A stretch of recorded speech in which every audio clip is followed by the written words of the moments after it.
Suspected human remains and hiking boots found during the search for 2 young Dutch women have been confirmed to have belonged to the girls.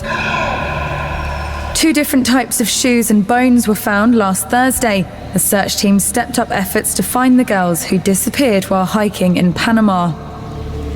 A backpack belonging to the young women was first discovered by a local resident earlier this month.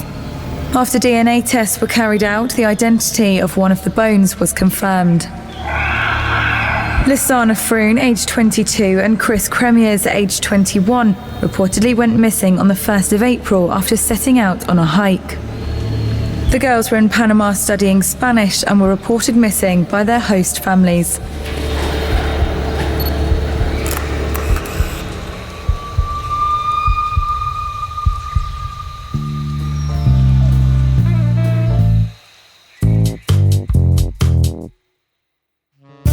Hello and welcome to I Could Murder a Podcast, episode number 8 of Series 7. No, the other way around. Hello and welcome to episode 7 of Series 8. We are back once again. We are in your ears. I'm delighted to say I'm sitting opposite, well, just behind him, producer Dan.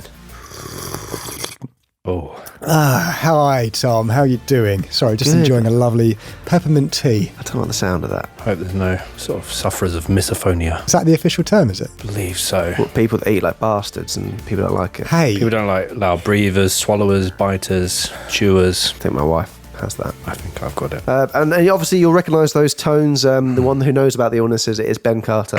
Hello. You're delighted to be in between, sort of rummaged between the pair of you. I know it's not rummaged. You're the beef in the sandwich, aren't you? I am the filling, yes, I am the filling. Sorry? Specifically beef. Yeah, I'll bring the beef, yeah, that's fine. How are we doing, boys? Are we all right? Beef ender. Oh, yeah. Beef ender, yeah. That was from a BTK maybe or something. But yeah, how are we doing, boys? Very, very well. Bloody lovely. Yeah, all is good, all is good. We're very excited to be back with a new case, and it's a mystery, and we know a lot of people enjoy the mystery episodes, so I'm very much looking forward to sharing it with you guys and seeing what you guys think. Yeah, it is a mystery indeed. It's a fascinating one. So much to go into in this week's case, but we also do very much hope that people enjoyed last week's episode, which was Mark Chopper Reed. Uncle Chop Chop. We get a lot of comments. Uncle Chop Chop. You watched the movie yet? No, definitely on my list though. Got to get through Stranger Things, start and finish it. I've got 3 of the Harry Potter movies down though. I've done that quite well. Okay, well done. It's all right so far. Well done for watching a kids' film. Thank you. Really done well there. What else is on my list? Ozark and The Last Man on Earth. I believe that's my current list. Okay, yeah, but this is a film. It's just an hour and a half. Whereas you have to watch all those up before you watch it because that's going to be a long time. But anyway, so this is a case that our very own Benjamin Carter picked. Do you want to give a little bit of a reason as to why you thought it would be one for the series? Yeah, well, we've seemed to have got a lot of different requests for this case over the last 12 months or so, and I had ignorantly assumed that it was a very recent case. I thought it was something that had happened kind of in recent years, but it hasn't. It's almost a decade old at this point, but I hadn't heard much about it until we started getting these requests, and then I looked into it and thought, wow. And the more, again, like any good mystery, the more you dig into it, the more you find out and the more you want to know about it. And this is one like no other. There are some kind of similarities to when we did the Yuba County 5 case, obviously in a very different environment and set of circumstances, but it's there's basically an entire community of people speculating as to what happened to these girls, how it happened, and there are, like any other good mystery as well, so many differing and conflicting beliefs and conspiracies. So it's an interesting one. It's a very sad and upsetting one, of course, but yeah, I am very deep in that rabbit hole right now. In that rabbit's hole? Yeah, in that rabbit hole. Oh, Jesus, what was hedgehog she liked? Yeah, a lot of people have, called me Hedgy Carter. Hedge your bets. Hoggy nonce. Hedge their butts. Yeah, Hoggy Nonce on Dan's phone. Yeah, Hoggy Nonce is a good one. He's just the stinger.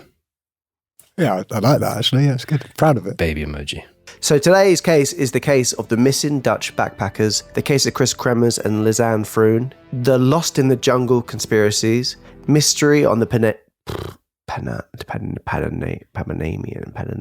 Okay, everybody, listen up. Mystery on the Panamanian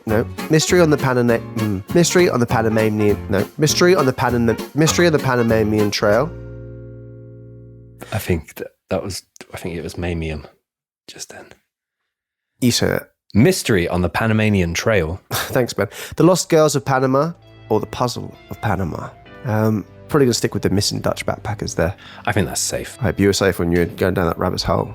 Yeah, thank you. But yeah, I've just realised as well, just clocked, it's our first time back in Panama since the canoe man. Oh, yeah. We have got priors in this area. Yeah. But yeah, fascinating case. And Panamanian priors. yes. Yeah, Panamanian priors. That's absolutely. What I said. That is what you said, yeah. Absolutely. We didn't make you say it just because I said it so many times wrong. No, just testing the mic. I've got a new mic.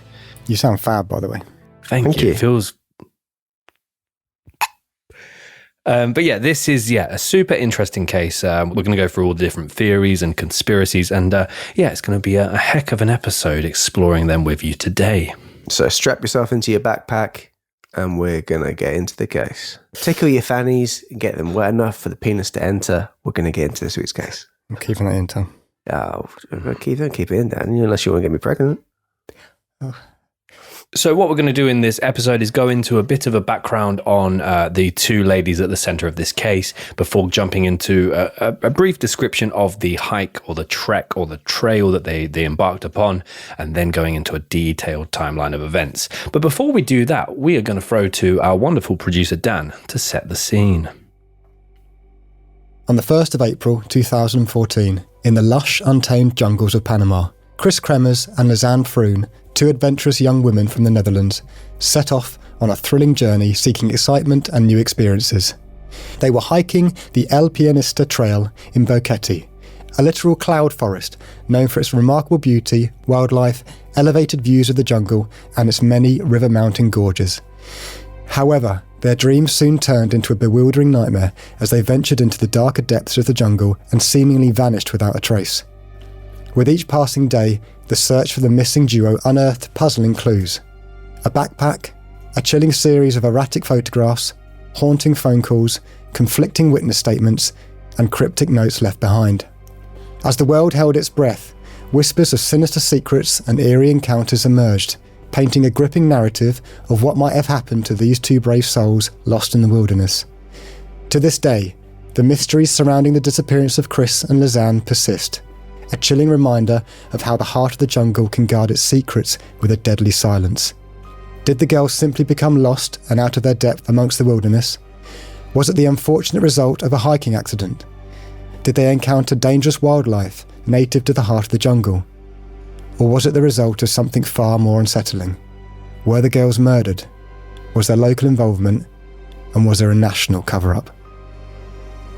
So yeah, from that I think it's clear there are a lot of conflicting beliefs about the case. There are so many eerie bits of evidence that you will find along the way that point to different things, whether it was an accident, whether it was intentional, whether there was a cover-up, and there are, again, as we said earlier, there are quite a few conspiracies added, but it's a super interesting one, and one that we're really intrigued to dive into today. So yeah, from what producer Dan was saying there, there's lots of different avenues and different ways of looking at the case, and a lot of people come to their own idea of what has happened. Ben, do you have a clear idea of what you think has actually happened? I've got one sort of argument as to why I feel like there is slightly more malice to it. Like, I mean, shall I jump into this right now? Because I can. No, I'll save it, obviously. Yeah, retention. Retention. But I've got one sort of, and you can probably unpick it when we get there, but I've got one belief that leads me to believe something sinister occurred here. One big hunch. One big old hunch, yes. Big old Quasimodo hunch. I've got a big quasi. Yeah, we've got Quasi on. Yeah, fair play to you. We've got a Quasi on about this, yeah. That's fine, isn't it? Yeah, I think that's fine. Yeah. But yes, we're gonna go into the early life like we normally do of the case, talking about the victims, and then we're going to get into the timeline, and we'll be interested to hear what the listeners have in regards to thoughts of what they think happened, and we'll be able to give you the thoughts of what we think happened. Dan, are you familiar at all with the case? Will we be able to get an idea and theory from producer Dan? You may be if you're lucky, but I don't know anything. I don't know anything yet either, because I haven't watched anything yet. So now we're going to move on to the early life of the two victims of the case. Kris Kremers was born on the 9th of August 1992 in the medieval city of Amersfoort, which is one of the smaller cities in the province of Utrecht, in the centre of the Netherlands. That's where Oscar played. Oh, that's where Oscar played. That's where Oscar Corney played. Wow. That is literally where Oscar Corney played, yeah. And for any new listeners of I Could Murder a Podcast, producer Dan produces for Oscar Corney and slaps the bass. He slaps that bass. Roll the tape, Dan. So long, my friend.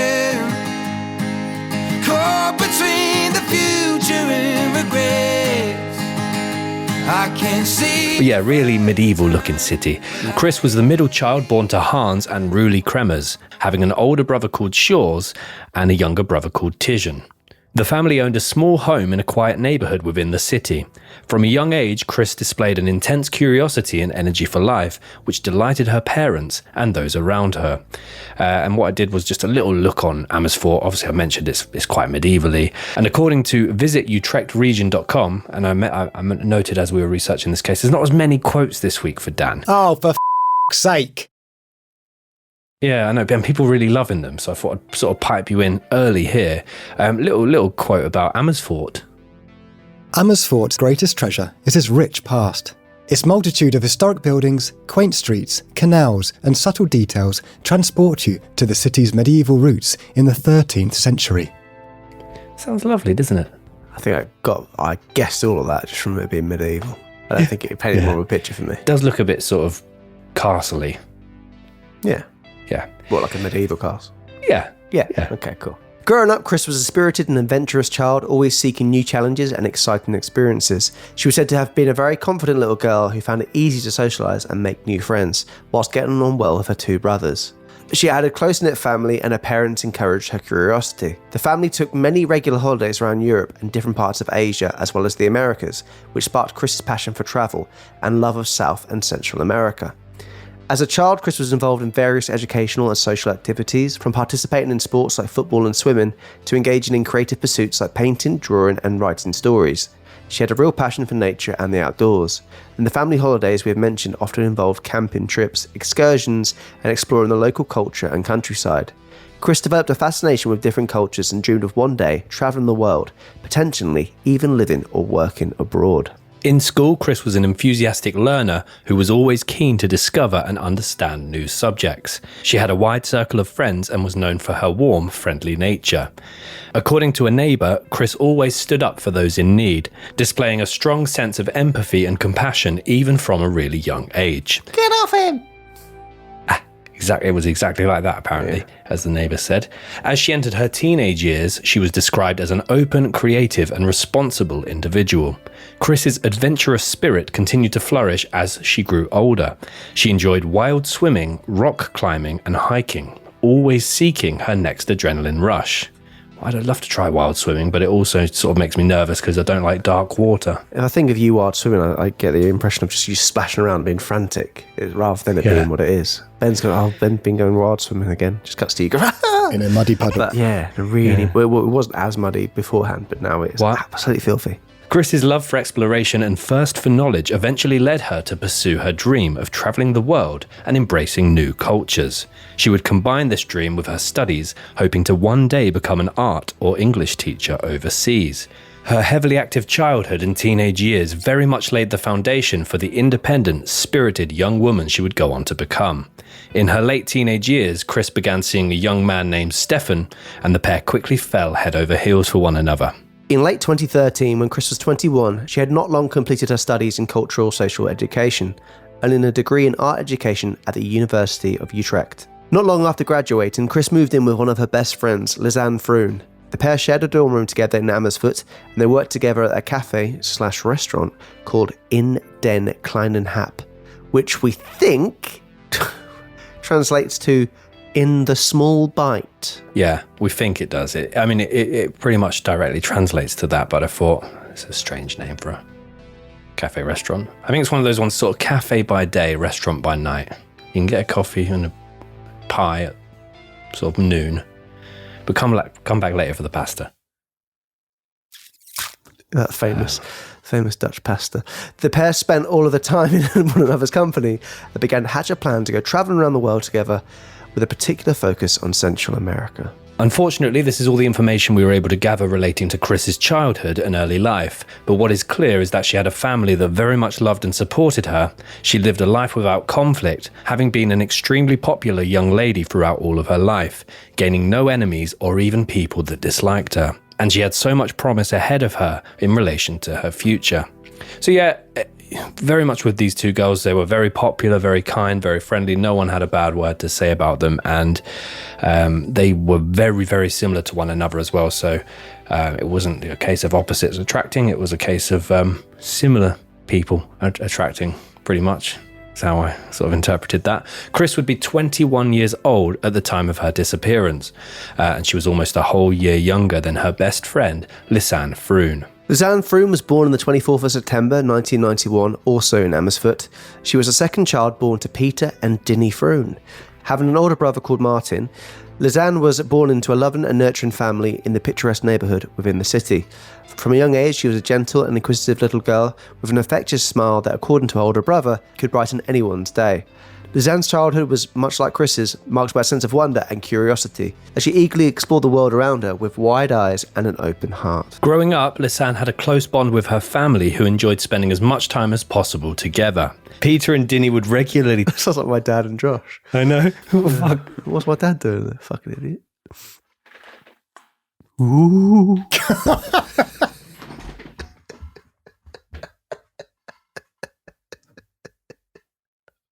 Peter and Dinny would regularly take Lisanne on camping trips, and she would often go away and stay at her grandparents' homes with her many cousins. Her parents encouraged her creativity and imagination, fostering her love for art as well as storytelling. She often spent hours with her sketchbook and journal. Also being a keen people watcher, Lisanne would regularly sketch images of nature and make notes in her journal of the vivid imagery from her dreams. Lisanne's love for photography began to bloom during her early teenage years, also as she found joy in capturing moments that she believed made life so magical. A compassionate and empathetic child, Lisanne was known for her caring nature and her willingness to help others, much like her friend Kris. She frequently volunteered in her community, whether it was assisting at a local animal shelter or participating in charity events. Lisanne's warmth and kindness drew people to her. She had a wide circle of friends who admired her for a genuine heart and her ability to see the positives in every individual she encountered. Her older brother Martin described her as aspiring, optimistic, intelligent, and the kindest of hearts. In school, Lisanne was an exceptional student, driven by her passion for learning and desire to make a positive impact on the world. She excelled in various subjects, particularly those related to culture, language and sport. So everywhere you look about this girl, she was a very good volleyball player, apparently. As she grew older, her fascination with different cultures and desire to explore the world only intensified. This curiosity was likely heightened drastically when she formed a close-knitted friendship with Kris, who shared her passion to see the world and experience new things. Lisanne was also very into her sport and keeping fit, playing for her school volleyball team, there you go, for many, many years. As a teenager, Lisanne continued to embrace her adventurous spirit. She would always look for opportunities to travel, both domestically and internationally, with school and with her family, and would recount her travels with her many friends that she had in her social circle.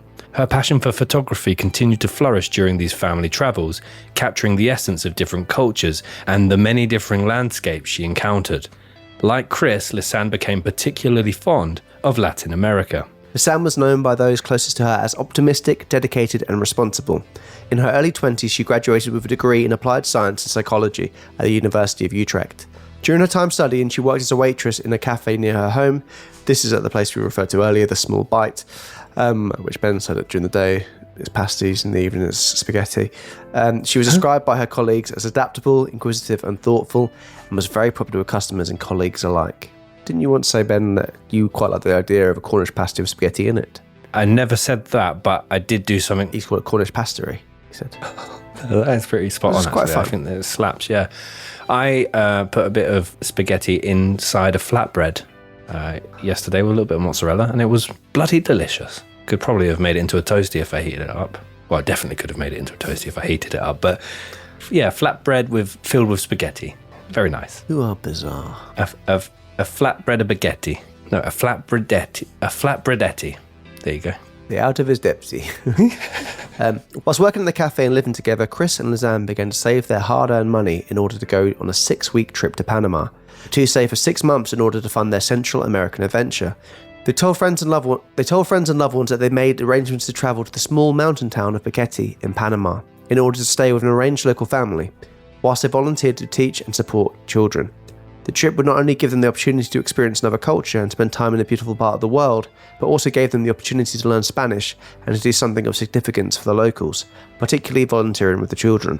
The trip was also intended to be a graduation present for Lisanne, funded by her parents as well as her own savings. So before we move on to our detailed timeline of events, let's first take a look at the hike / trail that the girls would become lost on.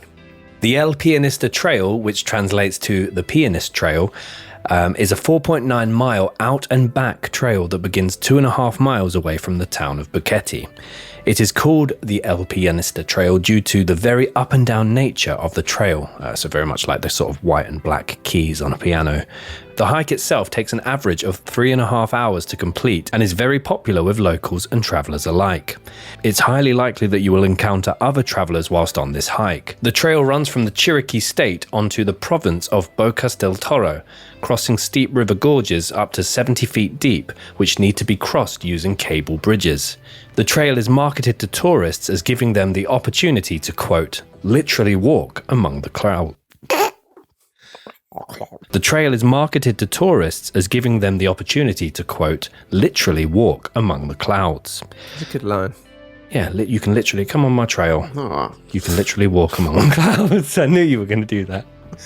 You can literally walk among the clouds for a small fee. Actually, I think it's free entry. The dense jungle area surrounding the trail is considered a cloud forest due to the fact that its elevation at points becomes heavily immersed by clouds and mist. Cloud forests are born of very specific geographic and climatic features. They usually form part-way up mountains where moisture-laden air currents from surrounding lowlands and bodies of water are forced upward and then cool and condense as they rise, creating persistent fog or cloud cover in a particular area. The El Pianista Trail is unique in that the rivers running through it drain to both the Pacific and the Atlantic Ocean and can be prone to flash flooding. According to TripAdvisor, the hike boasts that it will take you through different types of terrains and climatic conditions.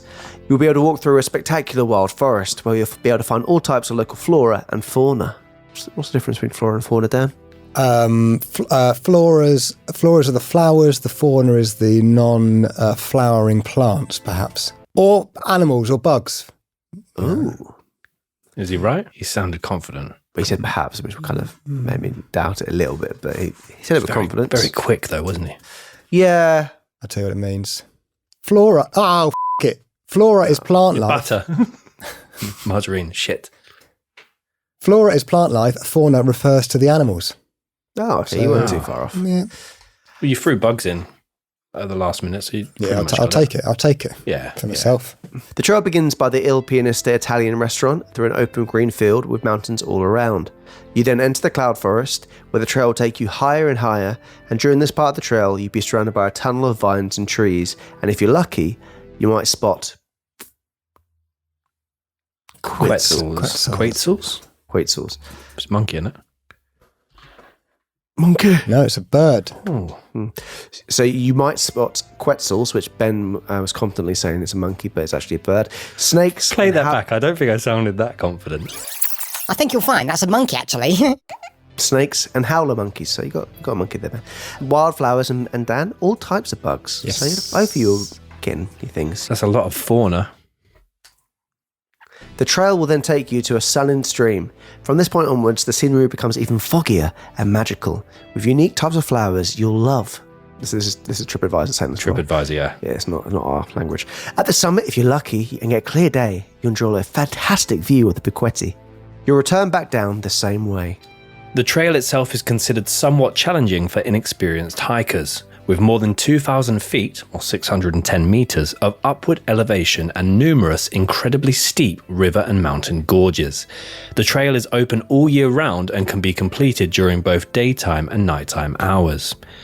The area beyond the trail is very rugged, steep and dangerous, particularly during the April to October wet season. So when we go into the timeline, it will begin, the particular moment of the girls going missing will begin on April 1st. Where areas become treacherous and even the indigenous Ngobi tribe tread carefully. It currently holds a hard classification on the alltrails.com website, who describe the trek as follows. Is it considered just hard when it's wet season, or? I think hard, in general, just generally a hard. So classified hard, but hard just in particular when it's wet season, it's harder. Yeah, like most things. Playing football when wet, spray a pass. Sex. Yeah, Dad? This natural route is ideal for anyone who wants to immerse themselves in a truly magical jungle world. Only about 4 kilometres from Boquete, this trail leads through a mystical cloud forest, a unique experience. The hike starts very close to the Il Pianista restaurant. Refreshments available. After about 15 minutes, you're surrounded by rainforest, including a unique soundscape of rippling water, chirping animals, and singing birds. In addition to the varied animal and plant world, this hike also enchants with some picturesque gorges and great vantage points. Sturdy or waterproof shoes are recommended, as the trail is often muddy. On the way there, you gain around 600 metres in altitude over a distance of 4 kilometres, which makes the way back a pleasant walk downhill. Highlights of the hike include tropical flora and fauna. Maybe a quetzal if you're lucky on a good day. Maybe. Yeah, there's fucking flying monkeys. Hiking trail along the Rio Pianista (River Penis). Oh, sorry, Dan. Just making myself laugh earlier. I don't know what River Penis would be. Sorry. And Panama's cloud forest. Thanks, Ben. So yeah, hike, trek, trail, it doesn't matter which word you prefer. We've basically covered all bases there. It's heavily recommended that you do not complete the trail without the support of a local guide or experienced climber or hiker. It is also advised that you take plenty of refreshments with you, as well as appropriate hiking clothing. Clothing. You've got the right clothing equipment for the scourge. As well as appropriate hiking clothing and equipment. So like sticks and... One thing I don't like, and my mum particularly gets irked by, it's when you see walkers, they're walking around relatively flat terrain, which is usually Cambridgeshire, with those 2 walking sticks. Yeah. As in one person holding 2. It's not someone that needs 1 walking stick. It's not just an old person. But it's those people that have the sticks. Like, it's like, you don't need that. It's so overkill. Very noisy. Is it? Yeah. And maybe some footsteps in between. Very noisy. Get a nice rhythm going. Yeah, it's just more just the overkill. But So they recommend appropriate hiking clothing and equipment. A number of comments on that particular website also make note of there being numerous, quote, unfriendly wild dogs along the majority of the hike. So there's a thing called jungle dogs? Yeah. I thought I'd ask the question. Are jungle dogs a thing? Is this your interesting facts, Ben? Ben Carter's... It's not. Oh. But that is... That would be interesting. Dogs are going around. Oh, jungle dogs. Oh my God. Here we go. Play the jingle. Interesting fact. No, it's not. Yeah, there are jungle dogs are a thing. The short-eared dog, also known as the short-eared Zorro or the small-eared dog, is a unique and elusive canid species endemic to the Amazonian basin. This is the only species assigned to the genus Atelocynus. Basically, it looks like a hairy, skinny pig. Fox. And a bit of a cat in there. There's also a band called Jungle Dogs. I was going to say Jungle Dogs is a great name for a band. Yeah, reggae. And they've got an album called Greatest Shit. Yeah, more foxy than... I don't know how you got pig there, but... Skinny sort of We'd hairy like to pig. see your bacon. One hiker on the same forum noted... As others have indicated, there are some not nice dogs about 3/4 of the way on the entire trail. Show dominance, go with others, and take a big stick. A couple we met on the trail had... Is this all necessary, yeah? Yeah. Cool. A couple we met on the trail had been to the dog area, and he tried being nice and got bitten on the thigh. We joined them, and with my husband waving his stick and shouting at the lead dog, they went back up to the area on the right and did not follow. It was raining at the top and quite refreshing. It was challenging enough for me. I took my time. You should have great boots for water, mud and rocks. After about 20 to 30 minutes in, some aggressive dogs showed up out of the blue. Is this again, Ben? Or is it Same pack of dogs have returned. The reason we're mentioning this, ladies and gentlemen, sounds is like they have altitude sickness. There's rocks and shoes, and then my husband was waving his stick at the dogs. one of the theories that we're going to discuss sort of point the finger a little bit at the wildlife, and I was not aware of the amount of wild jungle dogs in this location, but obviously we've got to explore every avenue, haven't we? So sure do. Yeah, a lot of people were saying that they were being chased by a gang of wild jungle dogs, or a pack of them, yeah. But these were more of a gang because I think one of them was smoking. Okay. Yeah, It does make them cooler. does, yeah. Do you still smoke? I've tried to vape once, but didn't know how to. Dan used to smoke a lot. Did he actually? Yeah, he always smoked at his parents' house. I can't tell if you're serious or not. He did. Did you really, Dan? I don't know what he's talking about. He said he used to listen to Sweet Child of Mine and smoke in his parents' room. Sweet child of mine. She's got a smile. My dad started smoking when he was 11. That He's baffles me. so young. My dad, I think, was the same. Yeah. But Different world. when your dad stopped? Late 20s, 30s. Really? Yeah. So another hiker noted the following, which we felt relevant to mention, especially considering what we were going to discuss in great detail during the timeline. The trail is a lot longer than the descriptors on all trails. Overall, my phone stopped at the 10 kilometre mark, but my watch clocked 12.5 kilometres. The trail was beautiful, but very, very muddy, and water running throughout the trail was unavoidable. We didn't run into the dogs, but the group behind us did, and we heard them a fair bit. We were just very quiet in the section we heard them. Beautiful trails, but no views for us, because of the fog and cloud cover, but we loved it. Beautiful jungle and fog with minimal bugs. Yeah, I mean, that is the other thing about... I went to the Blue Mountains in Australia and I had a lovely clear day, but I know a friend of mine went there when it was really cloudy, and it really can sod the views up. And if you go into a cloud forest, you know, I guess it's going to be really hit and miss if you're going to get a clear day. And finally, one user of the forum noted quite poignantly, We had a very rainy walk on this one. The last quarter of this hike was very, very muddy. Wouldn't have had a problem if I was wearing hiking shoes, but my thin running shoes got very dirty. The whole hike is steeper than I imagined. I'm glad I had the offline all trails downloaded. One time I took the wrong path and ended up getting some dogs chasing after me. Brackets, they were not big. I was aware of the Dutch women who perished on this trail, but I was unaware of the small memorial to them at the end of this hike. From the memorial, I learned that I actually hiked the trail on the 9th anniversary of their passing. That was a freaky coincidence. It was so rainy. It was so rainy. I couldn't see anything at the top. It goes without saying, but please don't continue hiking past the top/memorial. There does seem to be a path, but I've been told it's easy to lose the path if you keep going. a lot of dogs on that trail. A lot of people mention it, yeah. So from reading all of these different reviews and hearing about their recommendations on the trail, it's quite clear to see that the hike itself was not a straightforward one, and certainly not one to be taken lightly. Even hikers with the correct equipment and experience made note of certain difficulties encountered on the trail, both due to the trail itself, the weather conditions, and the wildlife, mainly the jungle dogs, in the area.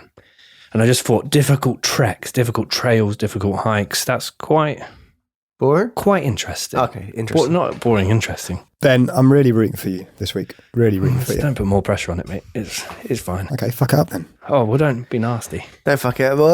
Ben Carter's interesting facts. Hey, welcome back. Thank you, everybody. Welcome back. We're keeping it short this week, We're saying things twice this week, saying things twice. So after reading some of the reviews for this El Pianista hike, the team over at BC's IFs thought this week, we're going to ask the question, what is the most dangerous hike in the world?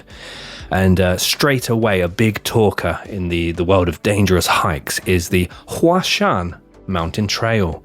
And the Huashan Mountain, better known as the Plank Walk of China, is also known as the Death Trail. I think I might have seen a video of this. Yeah, it's pretty I've seen this, yeah. This is pretty crazy. spooky. So this hair-raising path is literally no more than a few rotting wooden planks bolted into the side of a cliff with rusty nails hundreds of feet above the ground. And it is referred to as the most dangerous hike in the world due to the fact that it is rumoured that over 100 people die on Huashan annually. Although, sadly as well are the people, but sadly there are also no official death statistics. However, it doesn't seem too far off considering that there's a point of the particular trail in which the rotten old planks of wood even disappear, and hikers must rely on small cavities carved into the stone. The entire journey, including trekking on the world's most dangerous hike, can be done in a day trip. So anyone up for that one? Yeah, that one is a front runner in terms of the most dangerous hikes in the world. Very similar one looking into this. If you don't want to go as far as China, they have got one called El Caminito del Rey, which is called the King's Little Pathway, and it's in Spain. And it is a 1 meter wide walkway traversing a gorge. 6 people have died on that one, so not as many, but still. A metre sad. Seems quite wide. Yeah. Good birth. What? Birth. BERTH. Good birth. Yeah. But then that won't go into Yeah, but then I thought, well, these are kind of sort of very much reliant on the fact that they are bolted onto the sides of mountains or through mountains. So I thought, well, is that really a hike? Is it a mountain climb? Do these worlds ever collide? You know, is it a mountain hike hybrid? These are the questions you've got to really ask. Sure do. Another also ran in the world of dangerous trails is the Mist Trail, which is in Yosemite National Park. And it's a 14.5 mile trail. And it's one of the most popular parts of Yosemite. I always thought it was Yosemite reading it, but Yosemite. Have you been? Been once, yeah, on a day trip, in and out. Not enough time to see what I wanted to see, but it was beautiful. Yeah, love to check it out. But there's there's a few tricky spots throughout Yosemite. And according to a Yosemite hiking website, more than 60 people have died on Half Dome Mist Trail, which has a very misty trail leading up to it. Just driving around Yosemite is terrifying. Yeah, the roads are... Oof. The barriers are terrible. Well, this one goes up to 400 feet of ascent and steel cables assist you on the way. But we mentioned, obviously, things are harder when wet or slippery, more slippery when wet. Wasn't that a Bon Jovi album? I'm not totally sure. But 5 people have died on Half Dome. Another one then that's a bit scary is Mount Rainier in Washington State, which is in a national park, but it's anything but a walk in the park, you know what I mean? Mount Rainier features extreme and fast weather changes, including avalanches, falling rocks, and I'm sure I saw loads of falling rock signs in Yosemite, and also it's located by an unpredictable volcano. Over the last 120... Am I not? Bubble, bubble. I'll never tell. And over the last 126 years, Mount Rainier has claimed nearly 450 lives, so an average of 3 to 4 deaths a year. And occasionally, some victims are never even found, as once was the case when 11 people were swept to their death during an ice fall in 1981. And also there was a cargo transport plane that crashed into the mountain, which entombed the bodies of the 32 Marines that were on board the plane. Wow. Yeah. And then finally, we've got number 4. Another American entry. Lots of Americans. Keeping it short, like you said then, yeah. Keeping it very short, very short. Mount Washington, New Hampshire. So in this area, the weather changes again is a big problem. Naive hikers start their treks here in shorts and t-shirts and eventually end up suffering from hypothermia halfway up when temperatures suddenly plummet. That's the nature of Mount Washington. It has an observatory that claims to be the home of the world's worst weather.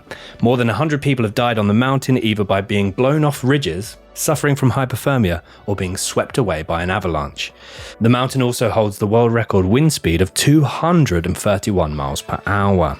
A quote from the official website is, "There are no guarantees that hikers will escape the mountain unscathed, so if absolute safety is what you require, then avoid a visit." So to all you hikers out there, all you climbers, trailers out there, all you walkers and movers, stay safe, take care. Obviously, they're just 4 examples of really dangerous hikes, really dangerous hikes. But the one to really look out for is Huashan in China, the plank walk of China, the Death Trail.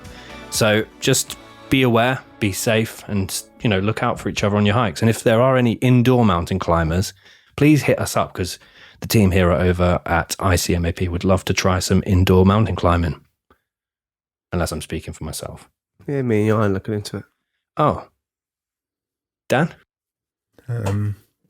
I think I'm busy that day. Okay, well, hit me up, guys. Hit me up and back to the episode. No, back to the time. And we now move to the timeline of the missing Dutch backpackers. Back to the timeline. Ben Carter's interesting facts. To be fair, Ben, that was very, very good. Well done. Strong. Thanks, mate. Very strong. Like the winds on Mount Washington. Yeah. It was interesting. It was interesting. Yeah. Let's see what the old Tommy's got after his leave. Yeah. Ooh. And now to the timeline of the Dutch backpackers. After saving for 6 months to go on a graduation trip, on March 15th, 2014, Dutch students Kris Kremers, 21, and Lisanne Froon, 22, got on a plane at Amsterdam Airport to travel to Costa Rica in Latin America. From there, they make their way over to Boquete de Toro in Panama. The girls made friends when scuba diving, swam with dolphins, and made friends with other backpackers and locals, often staying out until the early hours of the following morning. In her diary, Kris describes the island as follows. The water is so clear here, super beautiful, truly a fairy tale island. I've never seen a place with such a beautiful coastline and palm trees. This is where Ben goes, it sounds really nice there. I'd love to go. I do, yeah, I would. Yeah, I love a palm tree, love a good coastline, nice water. I'm never good with my colourblindness because it all looks kind of blue, but when someone sees like a nice turquoisey water, I never see it. It just looks blue. That's quite sad, actually. Thanks, mate. This contrasts heavily to the diary entries of her good friend and travel companion, Lisanne, who wrote the following. I want to go home. I'm way in over my head. I want Mum and Dad to hold me tight and tell me everything will be all right. But I can't let them know how I feel now because I don't want them to worry. Yeah, so quite the stark contrast there. Yeah, and I think from what we've looked, the way we've looked into it, Kris seems to be the slightly more confident and assertive one of the two, but Lisanne has her moments as well where she's very approachable and talkative to strangers. So, yeah, both of them very early on in the vacation as well, having completely different views. The contrasting emotions of the girls did not deter them from their travel plans. A couple of weeks later, the girls arrive in Panama and travel to Boquete. The town is relatively small in comparison to the other towns of Panama, and it is estimated that roughly 15,000 people live there, a small portion of which are either retired Americans or Europeans, looking for a quiet life surrounded by their own slice of paradise.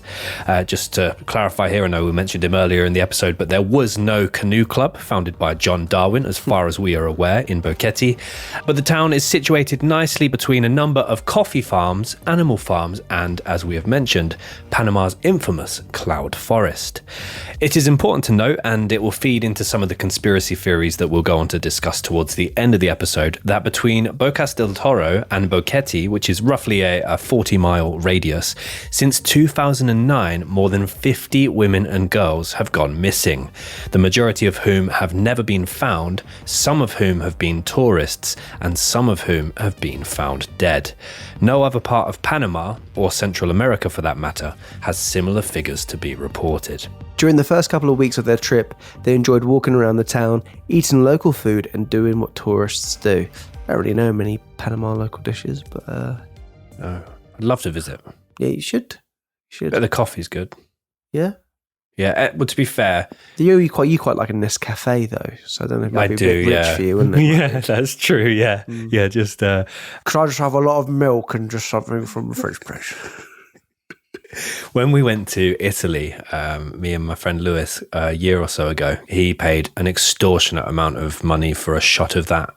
What is it? The cat poo coffee? Not cat. Is it cat? Some sort of Peruvian mountain cat poos on the coffee beans, and then rich people. Jack Nicholson drunk it in Bucket List. But it smelt disgusting. But maybe that's just my palate. Cat shit's never appealed to me. Don't know if it's cat shit.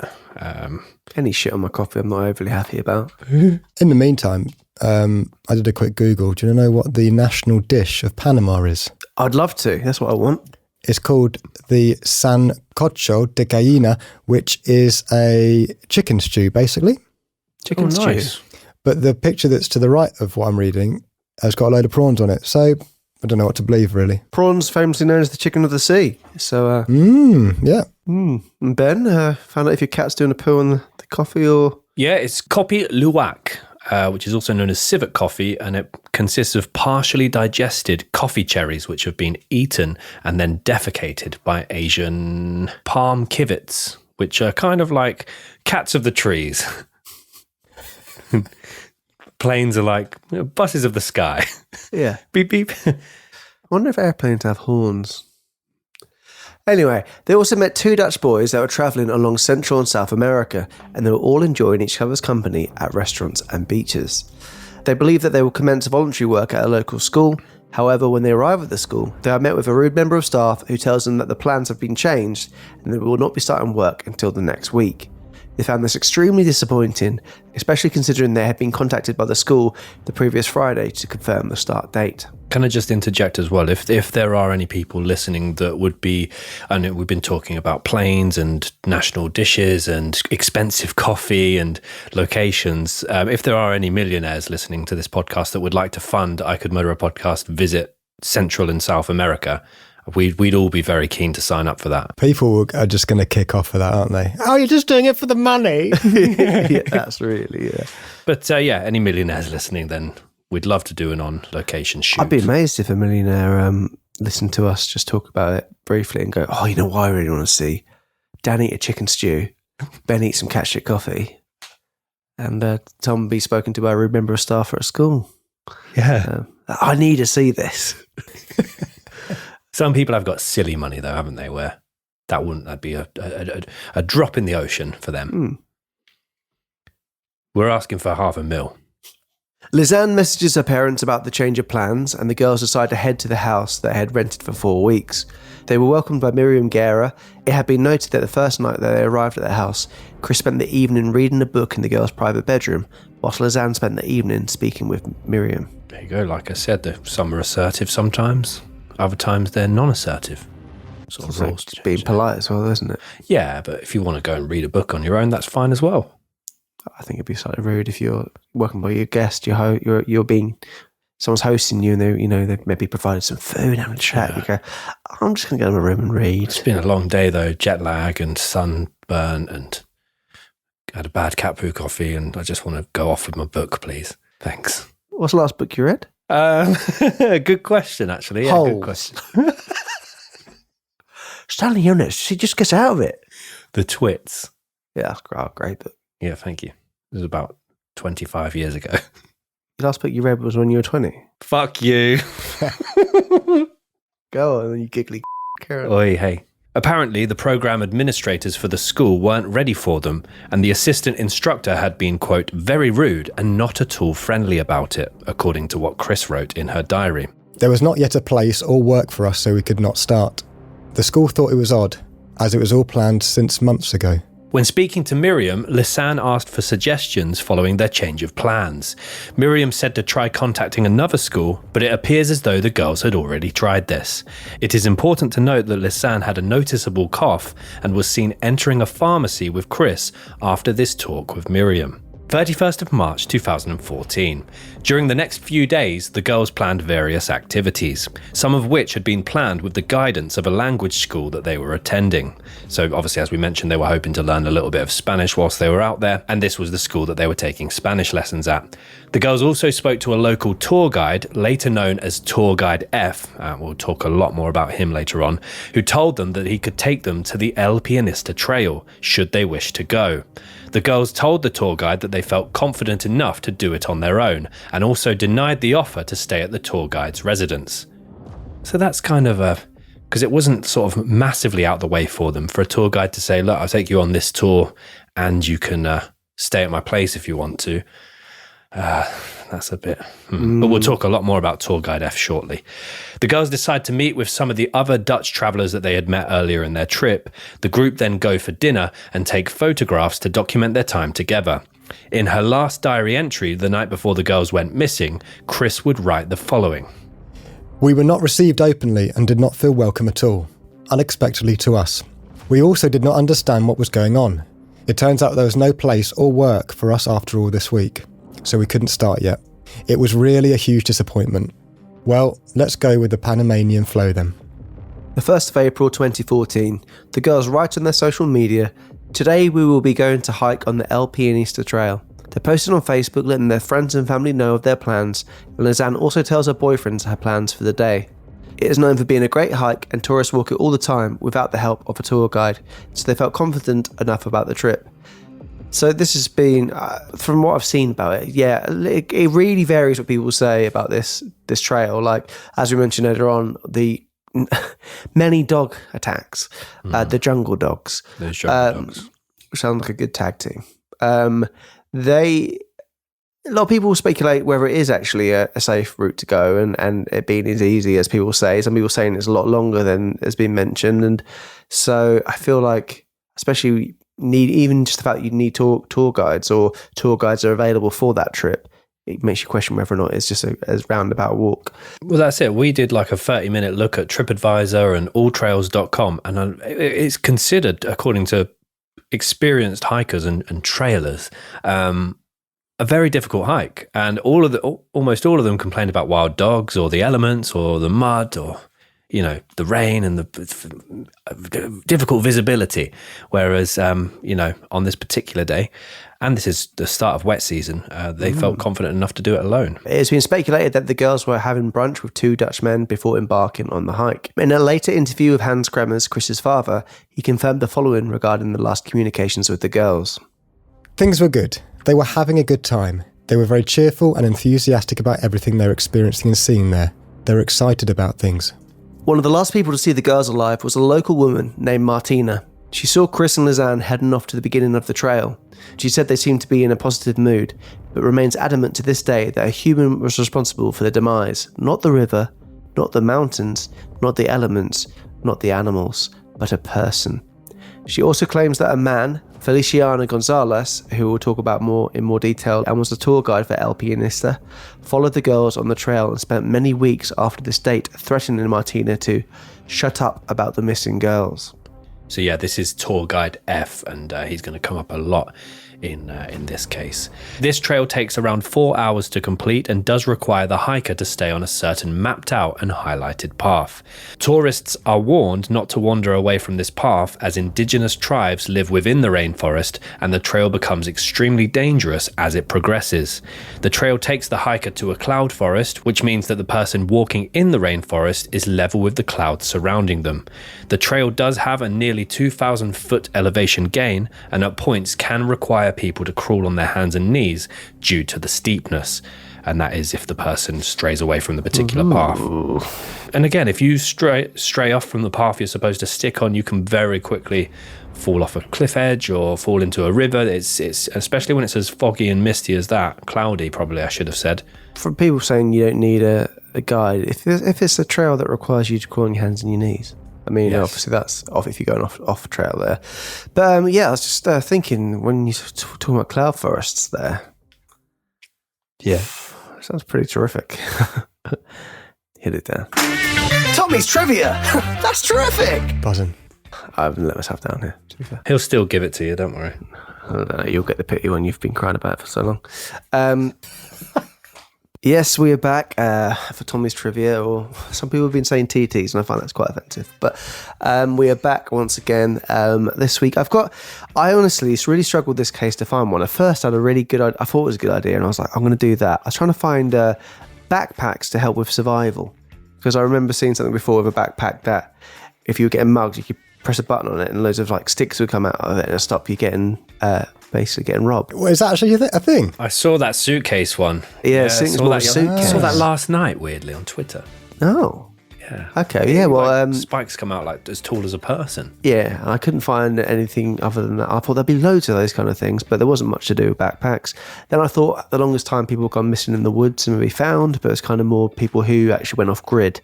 And I was like, that's not really that intriguing.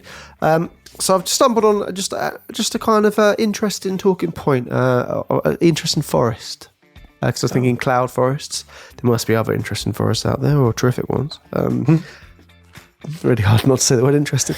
I've landed on the crooked forest in Poland, which I'm not sure that evokes a certain image in your head. What would make a forest crooked? Zigzaggy trees.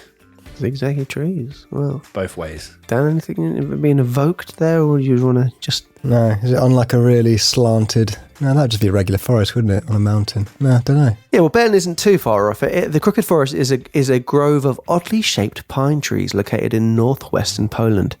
This grove of 400 pines were planted in around 1930, and each pine tree bends sharply to the north, just above the ground level, then curves back upright after a sideways excursion of 1 to 3 meters.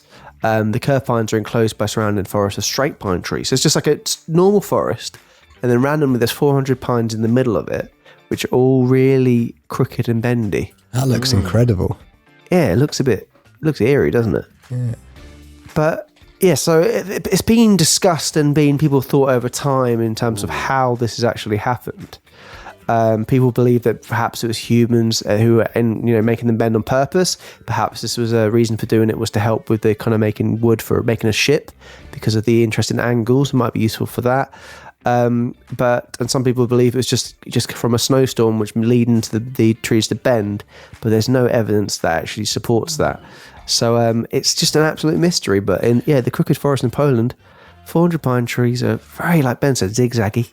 But it's a mystery as to why that's happened. Bit more windy than zigzaggy now. I've seen a photo. They look like the heads of those long vegetarian dinosaurs just sort of resting. Very beautiful, actually. Yeah, it's quite, isn't it? But yes, I usually would like to go on to even more forests, more spooky little things like that, but it really wasn't anything that struck me as much as that, as the crooked trees of Poland. But yeah, it's worth a Google, kind of like an upside down question mark.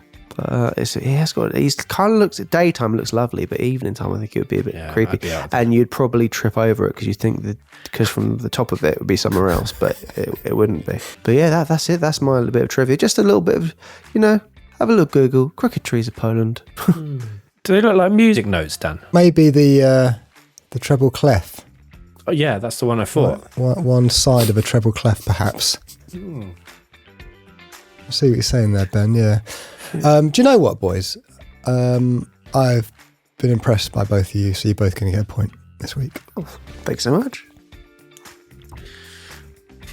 He's in his head, shaking. That's worse than giving it to him.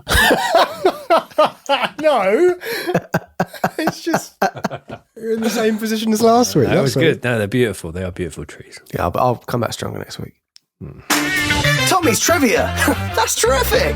So, a taxi driver drops the girls to the start of the trail at roughly 1:40 p.m. This would later be disputed, as this time conflicts with the time the photos were taken by the girls. So yeah, we've got a lot more to talk about in terms of the photos. The timestamp of the initial photograph taken by the girls on a camera shows 6:03 p.m. However, this would become 12:03 p.m. due to time differences. The date on the camera was correct. It is also contested as to whether the girls had a furry friend to guide them on their way or not. Various sources state that the girls had taken a local restaurant dog. So you've got jungle dogs and now you've got restaurant dogs to join them on their hike.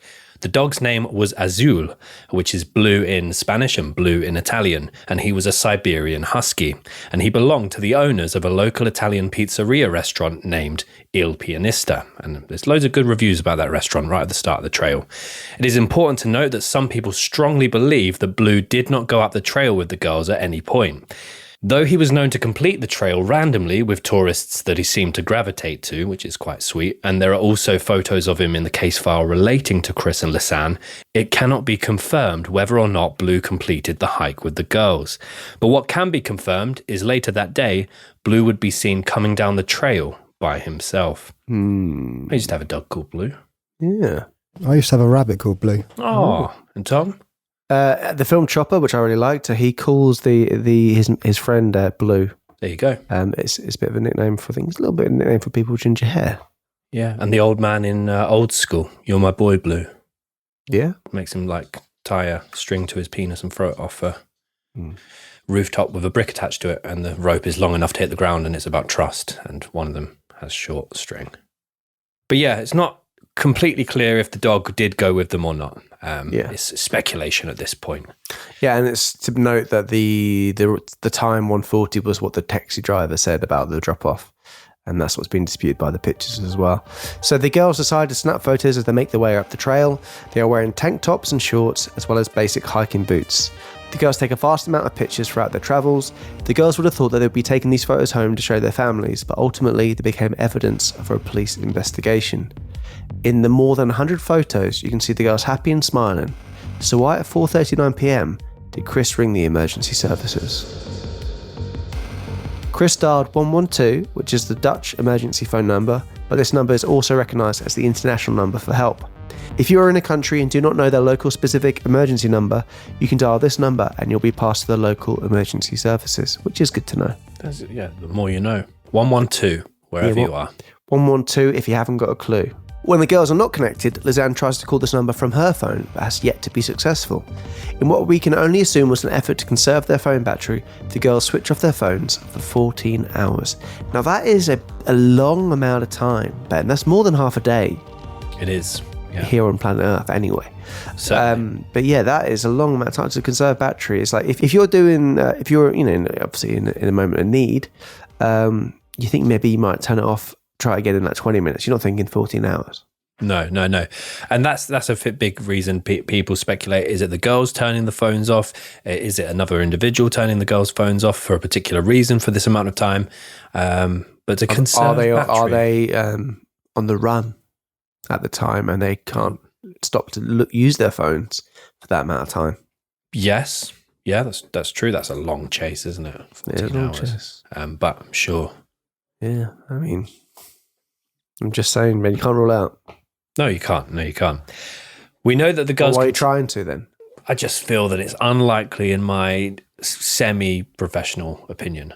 Not really even semi, that's big for me. You were a baker. Yeah, that's a lot of hours. That's like a shift and a half in a bakery, Baker's dozen. Well, nearly.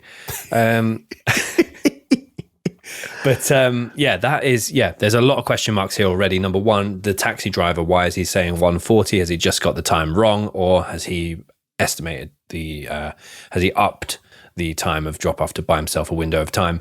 Number two, the emergency phone calls, why are they going off? And then number three, 14 hours the phones are switched off for. Did they switch them off, or did someone else cause them to switch them off? We know that... Or was it a chase that lasted so long? What?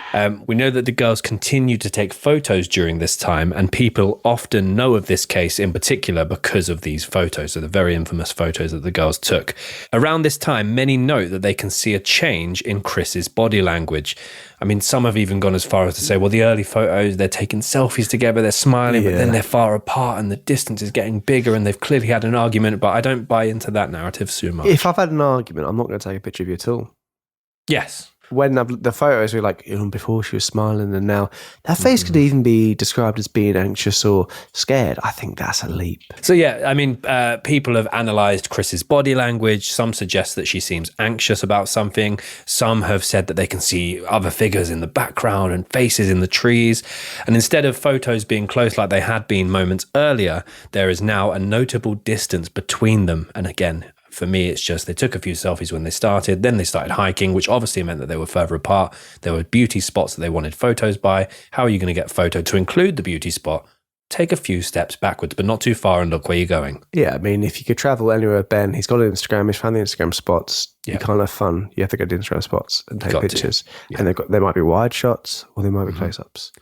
Yeah. But you have to go to the spots. You have to. Yeah. Otherwise, what are you doing? Why not just walk around and find your own fun? No. I like a bit of my own fun. Find a bit of graffiti or something. Oh, that's nice. That does sound fun. Yeah. To be fair, go on. But yeah, so lots of people point at this as a crucial evidence. The girls have fallen out. There's something going on. There's another presence. There are other people in this situation. But I don't know. I think, as Tom said, I think that's a leap. And all photos from this point onwards, after a few of the selfies had been taken, will only now show Kris. That night, the host family called Lisanne's mother in the Netherlands to ask if she had heard from the girls, but Lisanne's mother said that she had not. And given that the girls were on vacation, the host family did not report it to the police, as they believed they were outside enjoying themselves, and after all, they were not the girls' real family. Which I kind of get. If you have people staying with you before, travelling, wouldn't be out of the question that they've stayed out. The French exchange. Did you do the French exchange at school? I didn't know. Oh, I did. Did you? Yeah. Xavier was which I didn't think was that French sounding. Yeah. Yeah, we went fishing somewhere in France. It's good. But if we'd stayed out fishing all night, I'm sure they wouldn't have called my parents and said, Did you catch a poisson? We did catch a few petits poissons. A few little fish. Released them. Yeah. Did he enjoy jouer de foot? He was on crutches, annoyingly. Oh, but it was a big football fan. Did they rust in the river? 2nd of April 2014 said this is the day after the girls initially started the trail. Phone call records show the girls would attempt to make calls to the emergency services on this day. At 8:14 a.m, there was another try from Kris's phone.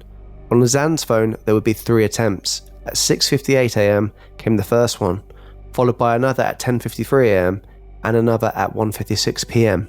The last 2 attempts called both 112 and 911.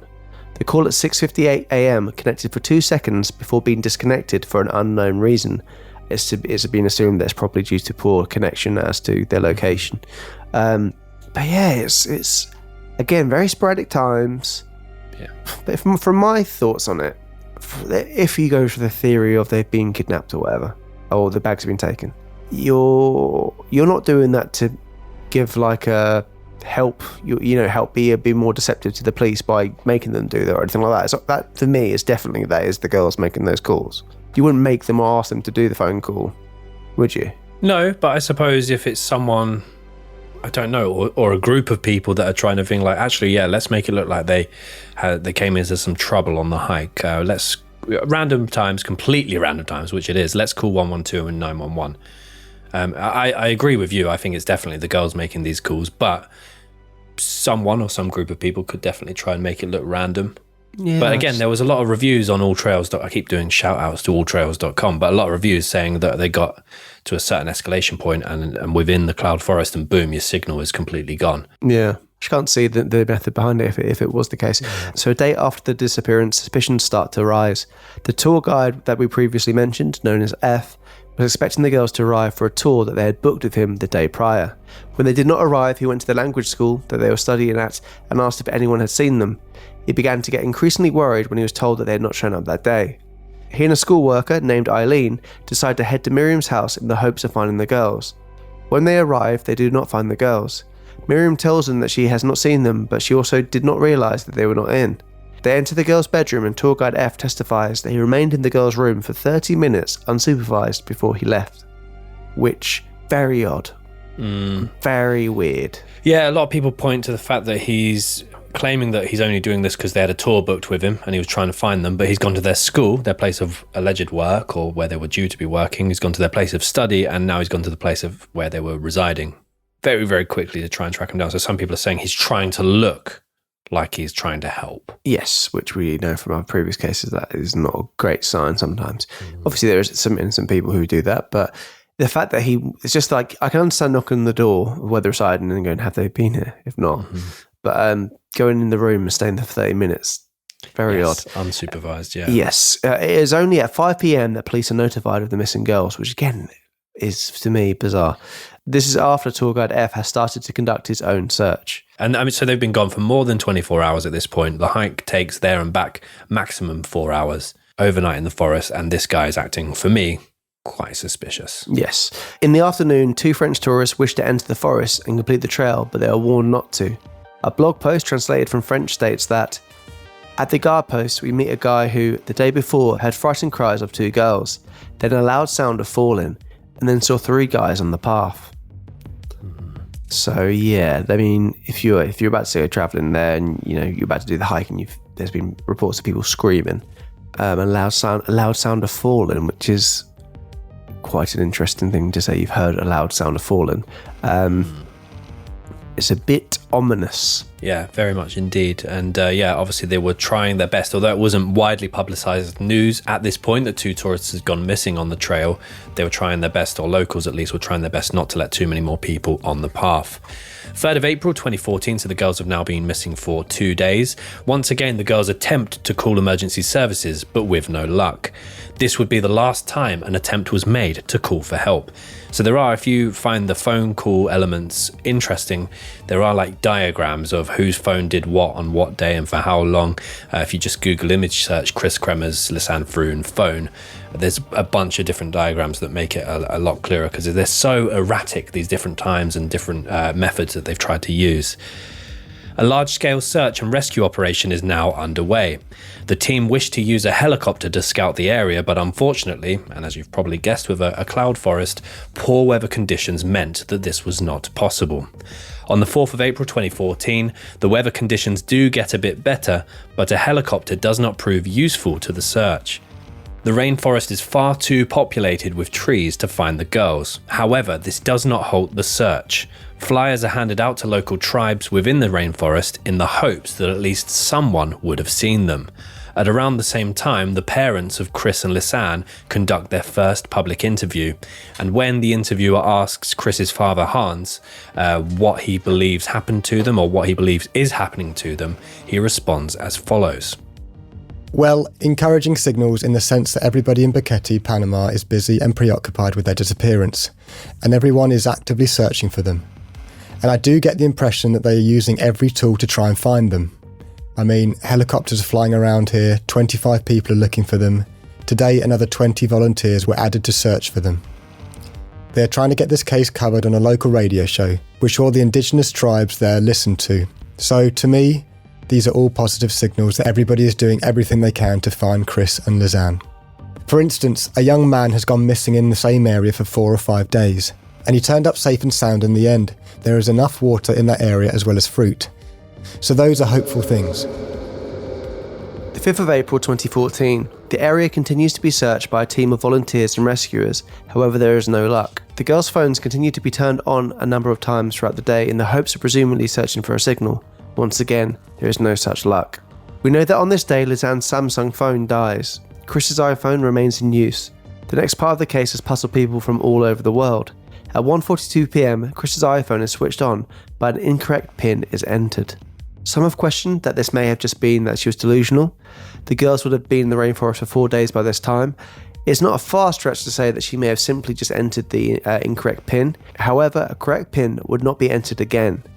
And this has led to some people thinking it may have been Lisanne trying to unlock Kris's phone, which is quite a horrible idea that she's trying to, that's the last thing she's got and she's trying to get into it. So some people have speculated that this is odd as well because they've been so close that they would know each other's PIN codes. But I mean, I personally don't share my PIN code around because I don't know why you would. So I don't think that's too much of a thing. But even still, if Lisanne was trying to call for emergency services, she could have done so without putting the PIN code in. So that's the interesting thing there as well.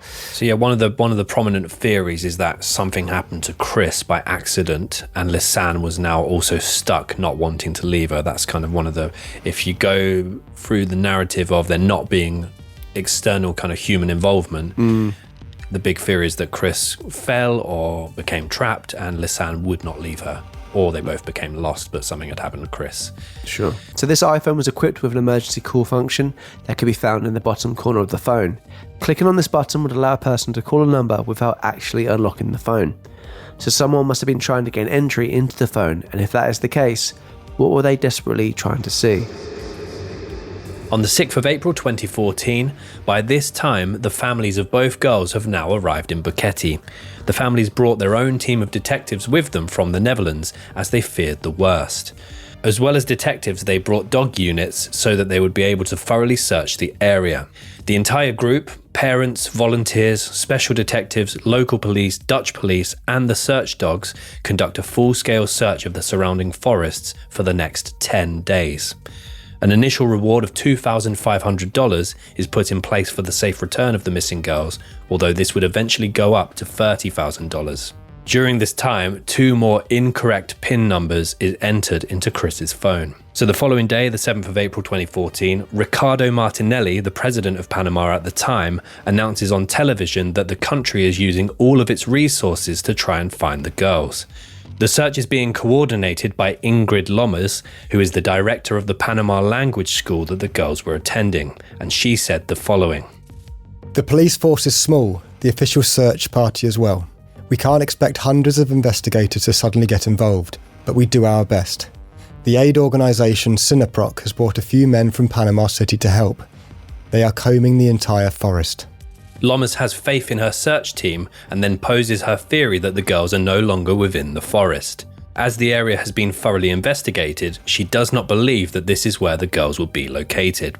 She also adds that the team is following up on 2 recent leads. Lomas states that an American who lives near the path leading to the El Pianista trail spoke to the girls and told them to try a different trail that was easier than the one they wished to climb. The girls did so, but then quickly returned when they were tired. It is then speculated that they sat down at a nearby hostel and engaged in a conversation with the hostel owner. A second lead alleges that another person saw the girls walk past his shop.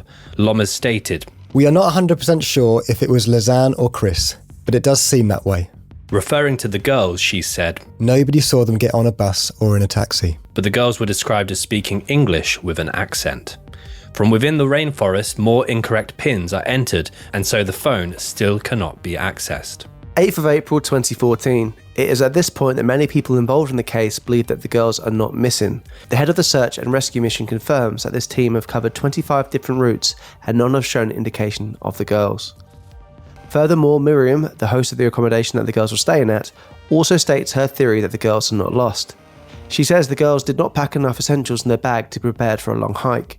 This would be confirmed months later when the bag was found, and we'll go into more detail about that later. From within the forest on this night, something bizarre happens.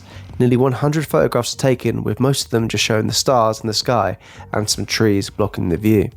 These photos are terrifying to look at when you realise that the girls were potentially using the flash as a light source in order to guide their ways out of the forest, or that they may have been using it as a last desperate attempt at emergency communication. There's this video game YouTuber that played a horror game once that is literally, that is the premise pretty much. You've got a flash camera and you're exploring this old abandoned mansion, and you can only see things every time the camera takes a photo. The rest of the game is in pitch black, and that experience, although it's a video game, is terrifying. So imagine that in a jungle, if something's happened to you or someone's following you, or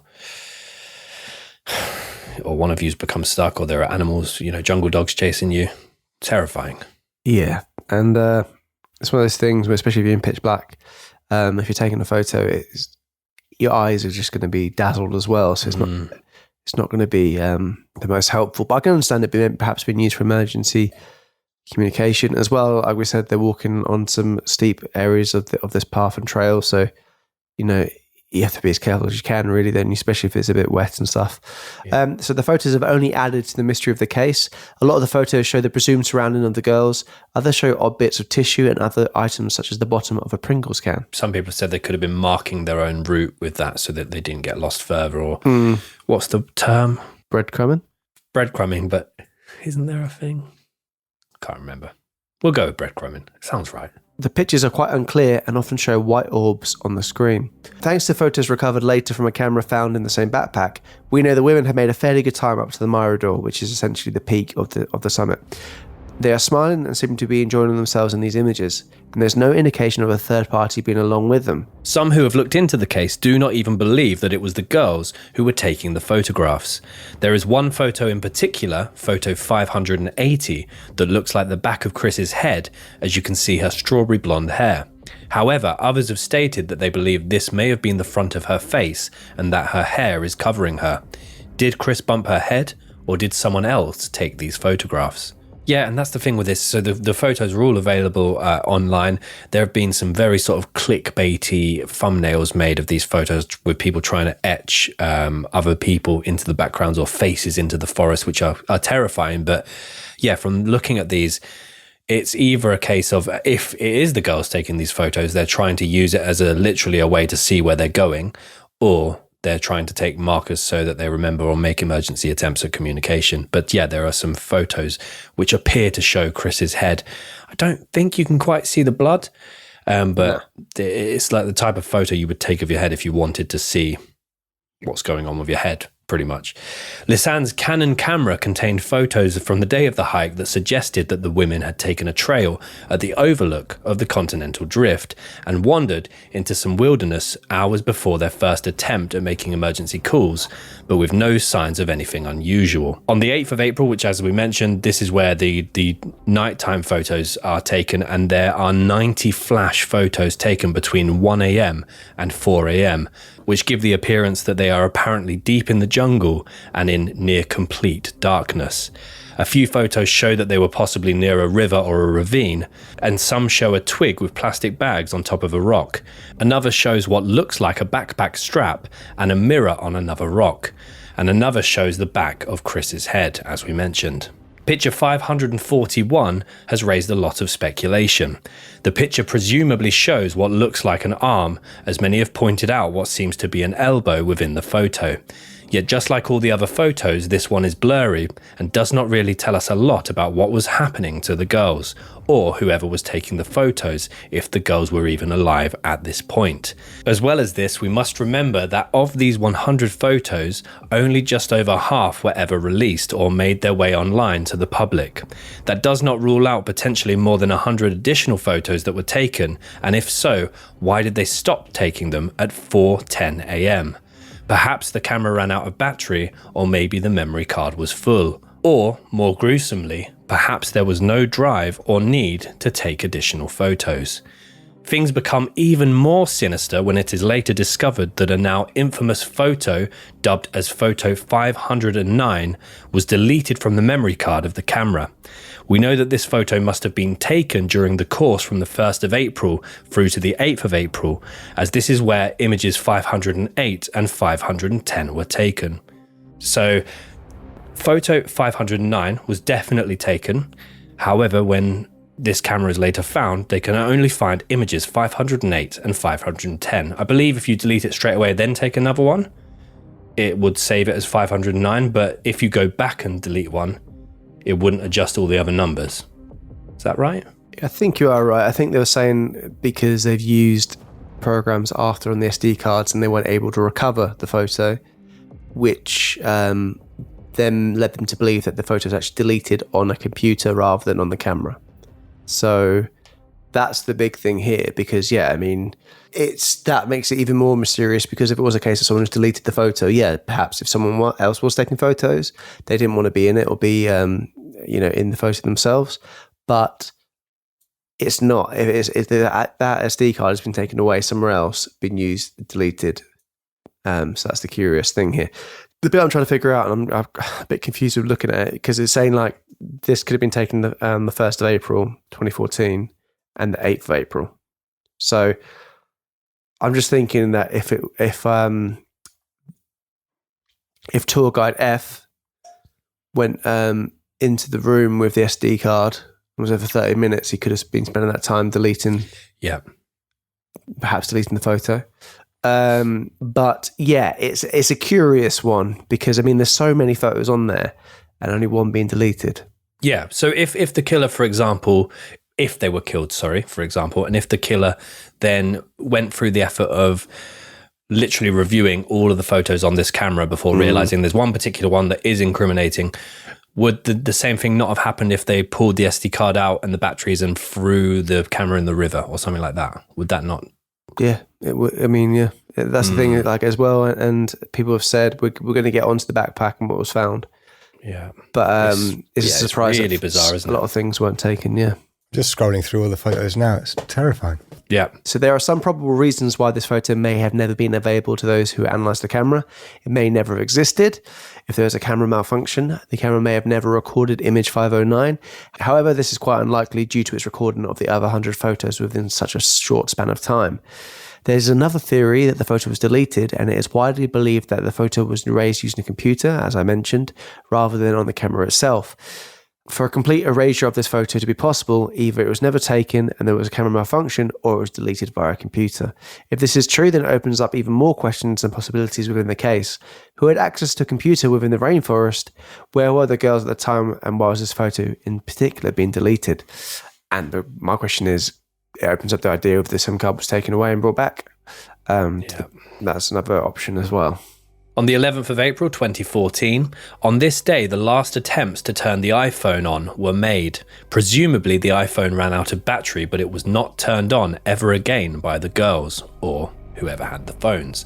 2 days later, the search and rescue team would halt their active search of the rainforest, and at the end of the month, the reward money for the girls' safe return would be upped by the families to $30,000. On the 16th of May 2014, so this is a crucial day of the case, 2 skeletons are thought to have been found in an area known as the Caliber. It would later become known that this is presumed to be the area where the girls were thought to have taken the photographs in, but at this moment in time, the photographs remain undiscovered. So yeah, we've obviously talked a lot about all these different photos being taken and what they showed and all the kind of mystery and intrigue around them, but at this point in the timeline, the backpack and the camera have not been found. At this point, it had been rumoured around the town that 2 skeletons had been found, but a later search of that area in particular did not find anything conclusive, or in fact, any skeletons. The 19th of May 2014, there's a change in the head of the police search for the missing girls. The new head is a criminal specialist named Betsaida Pitti. People now presume that there has been foul play which has led to the girls' fate. On the 27th of May 2014, sniffer dogs are brought in and they spend 9 days sniffing, but once again, this leads to nothing. And these sniffer dogs, by the way, they've been able to trace people who are deep underwater, which I think is absolutely. I always can never believe the capabilities of dogs, but the sniffer dog's able to find people that are underwater, and they're not able to find the girls. The 14th of June 2014, Kris and Lisanne's blue Lycra Burton brand backpack is found. The backpack is found by a local woman who also happens to be associate of tour guide F. It is found near a riverbank months after the initial disappearance, and despite being near a riverbank and in the rainforest for months, it is in very good condition. Yeah, the condition of the bag is it's dry. Inside there are 2 pairs of sunglasses, $83 in cash, Froon's passport, a water bottle, Froon's camera, 2 bras, and the woman's phones. This is when investigators discover the emergency calls and the photographs that were taken. So yeah, this is 2.5 months after they've initially disappeared. And it's in fairly pristine condition, this backpack. Yeah. In an area that is prone to flash flooding and mud and animals and all of the other elements. I don't know. Yeah. And when the bag is found, it's kind of under a bit of a branch. And it's one of those where you'd question why someone would look under there. Mm-hmm. Because if you're looking for evidence of someone missing or any of their personal items, you're not thinking they're going to be tucked underneath of where it is. And the person finding it being an associate of tour guide F is very peculiar within itself as well. The discovery of the backpack led to more searches of the nearby Kaluba River. One of these searches found a pair of Kris's denim shorts. Sources online dispute how the shorts were found, but it seems that they were found on top of a rock within the area where the backpack was also found. So other people said that it was found actually in the river floating. So it's very different testimonies there. Upon investigating the contents of both cellular devices and Froon's camera, it was discovered that 77 attempted calls were placed to the emergency services, but none of them went through due to lack of service in the area. 77 attempts. Yeah. A photo was taken around the time they entered the forest near a trail at the overlook at the Continental Divide. This led authorities to believe the girls potentially fell off a cliff when heavy rain moved into the area. On the 19th of June 2014, on this day, arguably the most important turn in the case happens. The remains that would later be confirmed to be the girls are found by tour guide F. He finds these remains under a tree in a rainforest. The first of these remains is a foot that belongs to Lisanne Froon. The foot is still inside the shoe, which can happen because of the tightness of the boot. The bones were found much further within the rainforest than it was presumed the girls had travelled. The bones were found after a 14-hour trek into the rainforest. However, these routes were commonly used by locals, and so the cries of the presumed stressed girls should have been heard if they did ever make it this far into the forest. If the girls did not make it this deep into the forest, then there have also been theories that the bones may have been carried downstream by the river. However, the bones, as we will go on to discuss, had no marks on them and therefore could not have been in the river and travelled for some distance without hitting a rock or something that would have caused visible markings. Furthermore, bones are too dense to float, and so most likely, if they had been in the river, they would have sunk. The bones were also found scattered, as criminologist Octavio Calderon said. 2 bones from different parts of the body, from 2 people, never end up together on a sandbar. This shows that someone placed them there. There is no other reason. The bones from the girls had different decomposition levels. Kris's bones were at the 4th stage of decomposition, whereas Lisanne had only reached the 2nd stage. Lisanne's bones still had pieces of flesh intact, so this again kind of pushes the theory that maybe Kris encountered trouble or had an accident or some sort of fall beforehand, and Lisanne was then trying to access her phone or make these emergency calls, or was lost in the wilderness and darkness on her own. There are different stages of decomposition, different body parts. Some people allege they've been placed there. Others believe that they've been pushed. The bone's been dotted all over the place. For me, that feels like it's been placed. And I also think it just looks like they kept someone alive for longer, doesn't it? Which is horrible. And the fact that the flesh being found on the bone is it's absolutely... Yeah, well, that was what I was going to say. The fact that the bones were found sort of scattered almost kind of could point to maybe wildlife, but then the fact that there is still flesh on the bones, you would think in a densely populated area where there is lots of wildlife, there would not be any flesh left. Yeah. Which is a grim thought. Half a pelvic bone that belongs to Kris, as well as other bones that belong to both girls, are found. The bones are taken for forensic testing, where it is found, quote, "There are no discernible scratches of any kind on the bones, neither of natural nor cultural origin. There are no marks on the bones at all." So again, yeah, some people were pointing to different local indigenous tribes in the area that lived in the rainforest, but this also ruled out not only their involvement, but rules out the possibilities of animals gnawing at the bones. It has also been suggested by many that the bones had been bleached. Traces of phosphorus was found on Kris's remains, and tests conducted on the soil in the area where the bones were found presented no traces of phosphorus. The Cherokee Institute of Legal Medicine and Forensic Sciences found it was more likely lime that had been used in the dismantling of Kris's body. So there's lots have been made out about the body and how they're found, and saying if the bones were on the floor for long enough, they would have discoloured a lot more with the soil, because bone can be quite absorbent. But also in terms of the sun bleaching it didn't feel like it was out there long enough for the sun to be bleaching it.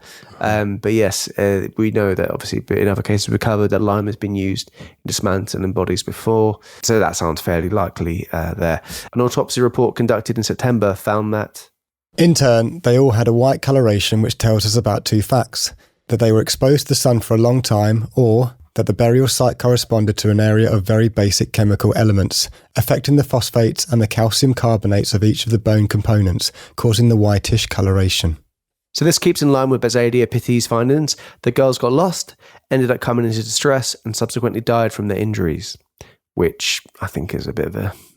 So this was very much the official Panamanian stance on events. They went hiking, were perhaps out of their depth slightly, came into distress or some sort of accident, and then obviously died as a result of their injuries. But for both of them to suddenly experience fatal injuries, I don't know. The other thing to note here is obviously tourism there is an earner for the community. So that's surely, I mean, even though it shouldn't be, but that's in the back of the mind, thinking if something has, happened to the people, if what happened to the girls had been done by a local, they don't want the bad press to go around the world and people to be put off traveling to that area.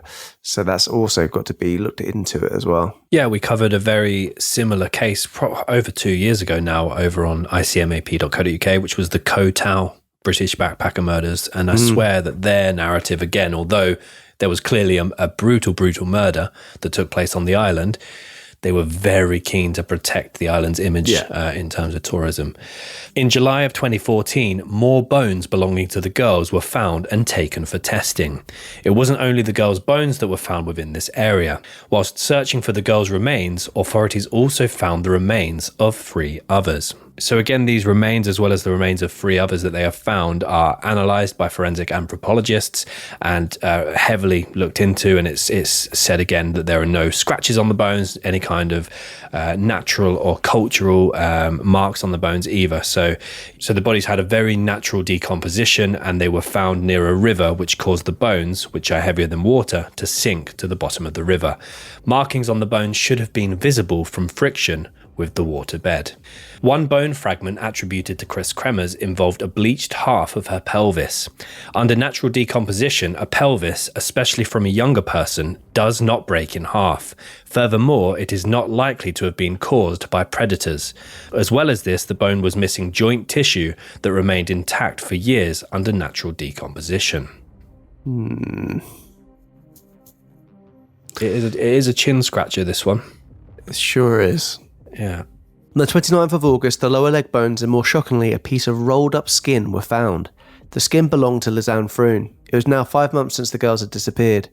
Any skin by this point should have decomposed. A forensic expert identified that the skin would have covered a part of the leg. However, the skin was uneven and some parts even reached 8 to 15 centimetres. From this discovery, analysts could tell that the body or the skin was kept in a humid place, under a shadow, as well as in low temperatures. A fragment of the skin was found in the banks of the Rio Caluba River. It could be attributed to Froon after forensic analysis. This was in an early state of decomposition, unlike the physical remains found of Kremers. So that really lends it to that Lisanne was a lot longer alive than Kris, or was she kept alive, or maybe Kris did have a fatal fall, and then it doesn't mean one of them couldn't have been killed naturally and the other one killed in a different way. Yeah, but I've never really heard the phrase "a piece of rolled up skin" were found. Yes, yeah, that's not very nice at all. In March of 2015, almost a year after the girls first went missing, the case is officially closed.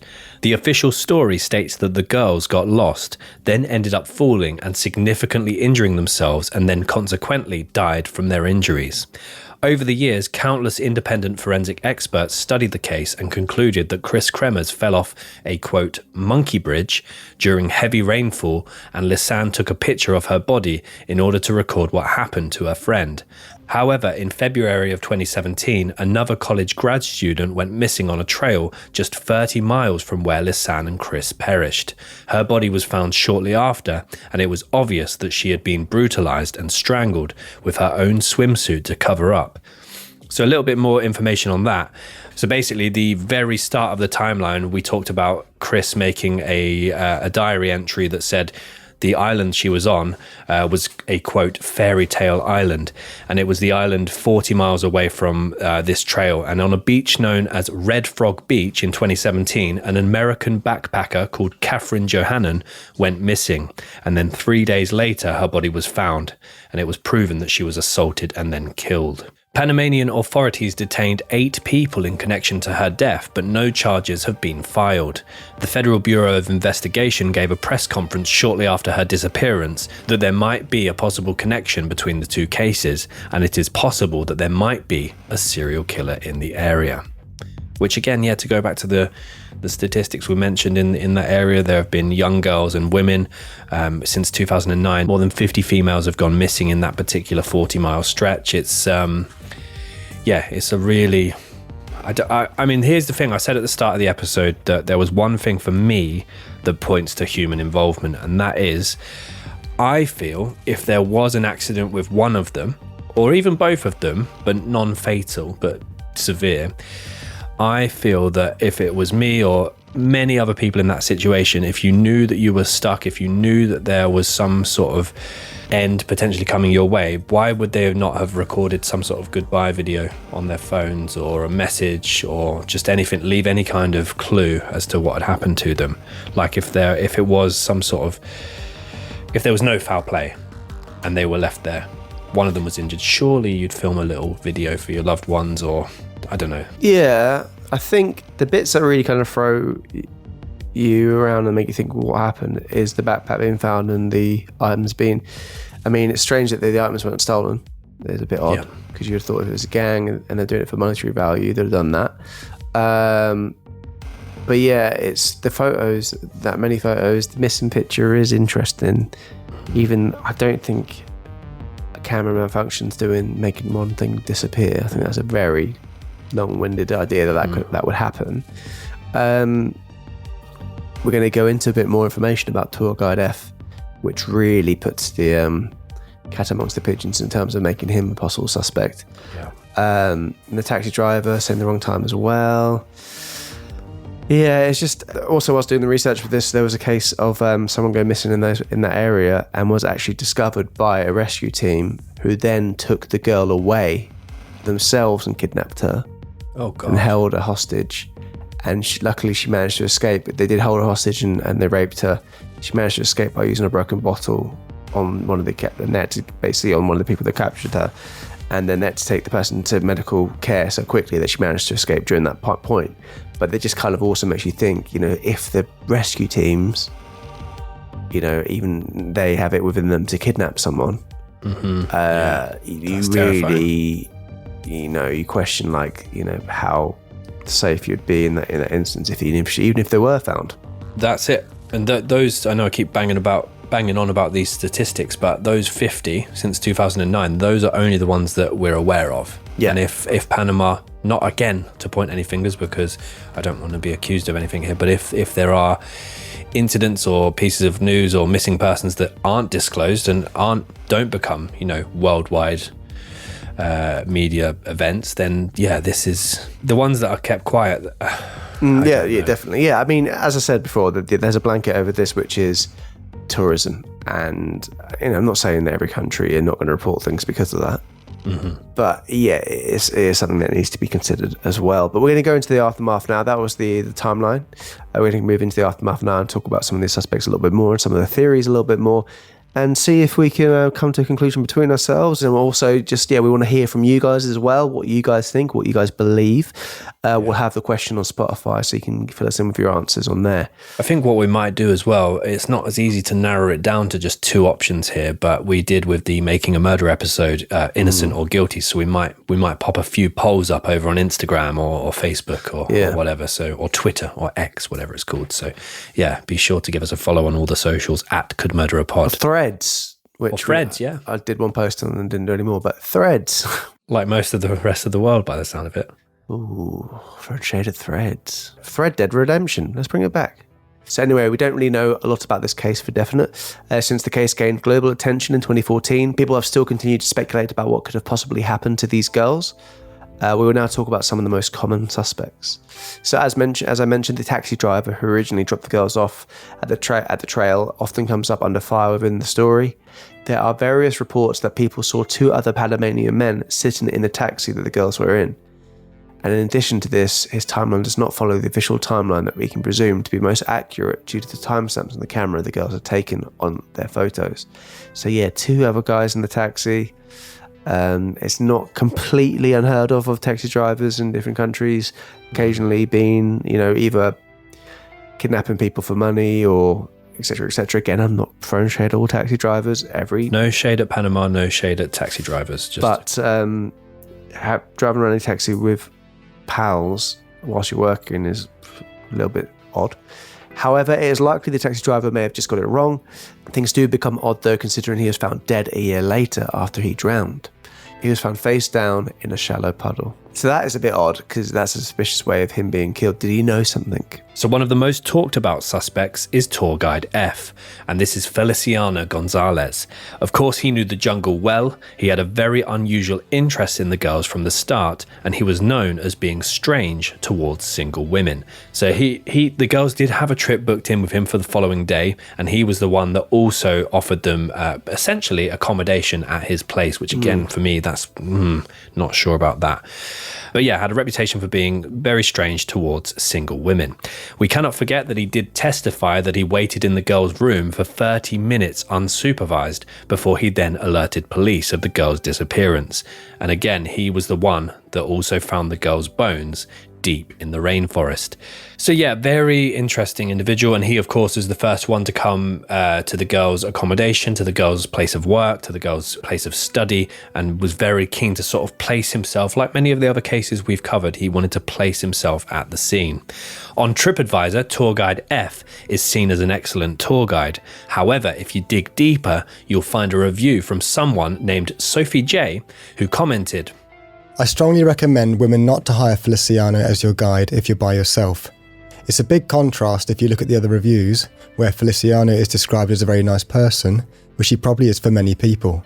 I have to say he's very charming, funny, and you can probably, as you will read in the other reviews, have a great day with him. I did a walking tour with him. He's the guy that knows the area by heart. Not long after we left, he subtly started to flirt with me and also touching me. First my hand, but also my arms, shoulder and legs. Even after telling him many times to stop doing that. He wears a big machete and suggested to chop off my legs. This of course was a joke, but still. He has an obsession for North European women, and I felt very unsafe. So that's a big red flag right there. Obviously the girls are from Northern Europe. He did have a good reputation in terms of big group tours, and lots of the positive reviews were all from men. And then the single woman who went on the tour with him, the story is very different. The thing I took most sinister there is the fact that he knew the jungle like the back of his hand, or knew it by heart. He could use that obviously to his advantage if he wanted to make someone encounter a very difficult bit of terrain, or if he wanted to get someone intentionally lost, or if he wanted to hide something. or keep someone somewhere for a period of time, then all of those things, if he knew it that well, he could have done. So a lot of questions to be asked. Why did Feliciano take such an interest in the girls before he even knew that they were missing? Why did he show up at their lodging and even use a key to get into their room after they failed to meet with him? This does not seem like the typical actions of a tour guide who doesn't know anything about the tourists. It seems very much that he showed much more concern than this type of incident would merit if he didn't know anything about their disappearance or wasn't involved somehow. So there are forums dedicated to this case. There are internet communities that are still investigating the case. There's loads on Reddit about it, but one almost constant is that of people believing that Feliciano Gonzalez had something to do with it. So there are a couple more comments that we're going to share with you now. The guide is rumoured to have hung out around places like the language school frequently, in general, to pick up new clients. But there is conflicting information about whether or not the girls met with him personally, or if the language school arranged a guided tour with him for them. Most information I found confirms that the girls did talk to him the day before they went for their ill-fated walk, and that he saw them lounging in a hammock at the school, but that the girls had declined his service offer to take them for the pianista walk with an overnight stay at his isolated ranch in the jungle. Wow, so there you go. I knew that there was obviously the offer of free accommodation, but I did not know that his accommodation was in the jungle, which again, that could just be completely natural and harmless, and that's just where he lives. You know, he takes his work very, very seriously, and it's close to work for him as well. But you can come and stay in my isolated ranch in the jungle. I don't know. Guide F also helps looking for them during the next few days, and eventually he finds the girls' bones remains, overall just a few miles from his isolated ranch. His son is also said to have a house not that far away in a jungle place called Alto Romero. As far as the public knows, sniffer dogs never made it to that ranch, and the place has also never been stripped and investigated by officials. I even heard and read, but no official confirmation of this, that the local native woman who found Kris and Lisanne's backpack gave it first to him, before it was handed over to the police. Her husband had worked at F's ranch. Yeah, that's all a bit. And obviously we don't want to point the complete spotlight at this guy. There's still a really good chance that he wasn't involved whatsoever. But there are a lot of kind of circumstantial situations here that don't end up painting him in such a great light. Authorities officially excluded Guide F, although for some people, that in itself also says nothing really, as his ranch was never forensically searched. And people wonder, why was he in such a rush to go looking for the girls at the host family's place, the moment they didn't show up for their appointment with him on the 2nd of April? So yeah, Feliciano seems to be very involved in the Boquete community. He seems to know everything about everyone's business. He obviously was very much on the move the moment the girls were reported missing, or even before they were reported missing, I should say. And yeah, I didn't actually know that his home ranch was a sort of isolated jungle-based property. So that's a bit strange. He has come out, we did do some digging here to find this, he has come out to defend himself, and since the disappearance of the girls, he claimed in an interview with a Dutch newspaper to have been regularly threatened, with some of his accusers believing that Feliciano was the one who eventually found the girls' remains, based on the fact that he was the one that killed them and knew where to look. Many internet forum users did not stop other users of the forums from shutting down the theory that experts concluded a fatal accident must have taken place somewhere on Kris and Lisanne's hike. Leaked information, such as the final photos taken by Kris and Lisanne, were meticulously reviewed and discussed. Official conclusions by the government were questioned. Conspiracy theories took shape, and so are the many, many allegations against Feliciano. He said, "I never met the girls, but they said I was the last to see them, and some are sure that I killed them. I did not." Feliciano also points very much to the fact that he was in hospital on the day that Kris and Lisanne went missing, and claimed that even the fact that he was in hospital didn't stop the rumours from being spread about him. He said it didn't matter that he had been called in because there was suspicions that something might have been found along the Snake River. Just as little as Feliciano is simply a part of a small group, obviously a small group of tour guides that can get around in the most inhospitable places in the Boquete area. He said, "I just wanted to help, but since the disappearance, I've been threatened via social media. Sometimes people book a tour and send them a message just before it takes place. They say to me, 'I know what you've done, tell me where the girls are.' Recently there was a gringo, a westerner, in the village, He wanted to speak to me. He would then find out the truth. Feliciano wisely stayed away from the cafe where the man showed up. He said, I've become very careful. I also no longer read WhatsApp messages from foreign numbers. Perhaps someone within the police force had something to do with the missing girls. It is not unfair to say the police handled this case very poorly, as noted in La Estrella de Panama in regards to the bones and their findings. The document lacked a detailed description of the custody chain, necessary information in this type of cases. The information must include the place of the finding, the exact location, the picking of the remains, the packing and transfer from the scene. This wasn't the case. Betsaida Pitti was soon dismissed and replaced by Hernan Mora. Kris's family sued the Panamanian prosecutor's office for their poor handling of the case. It became known that the fingerprint findings were never revisited, and with no information being made available to the public, the police may have never recovered vital information.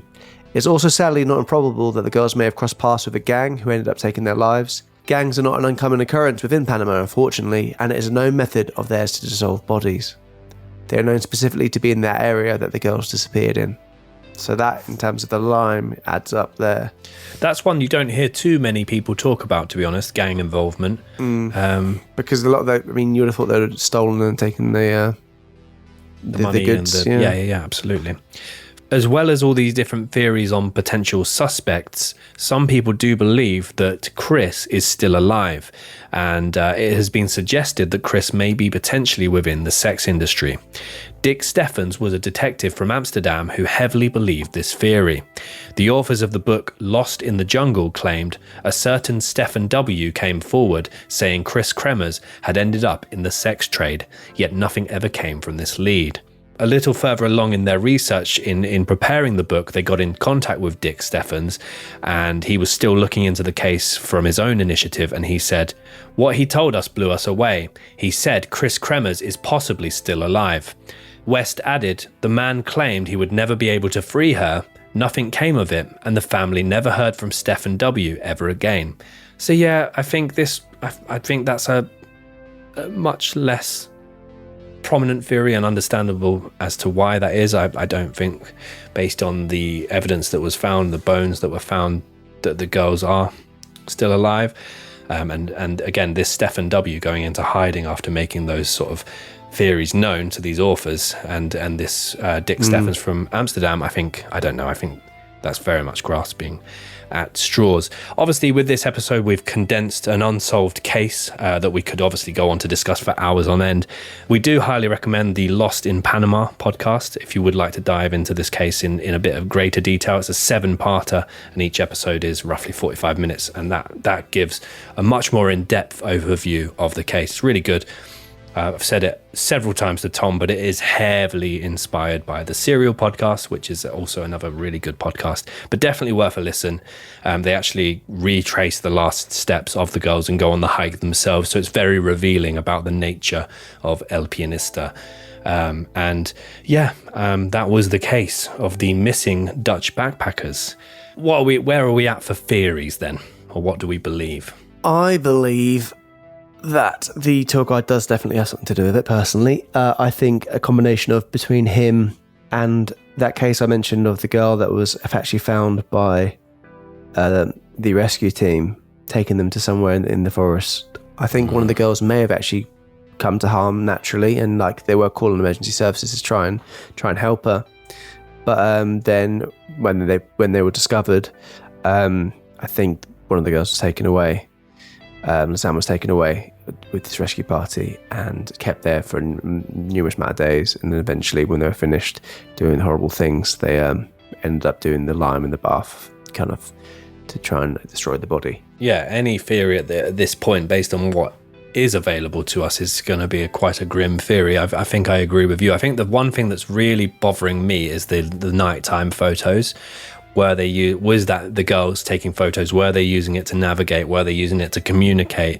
Was someone chasing them? Had one of them already been killed or fallen to their death or had some sort of accident? It's a really hard one, but I do believe definitely, like Tom, there was human involvement of some form.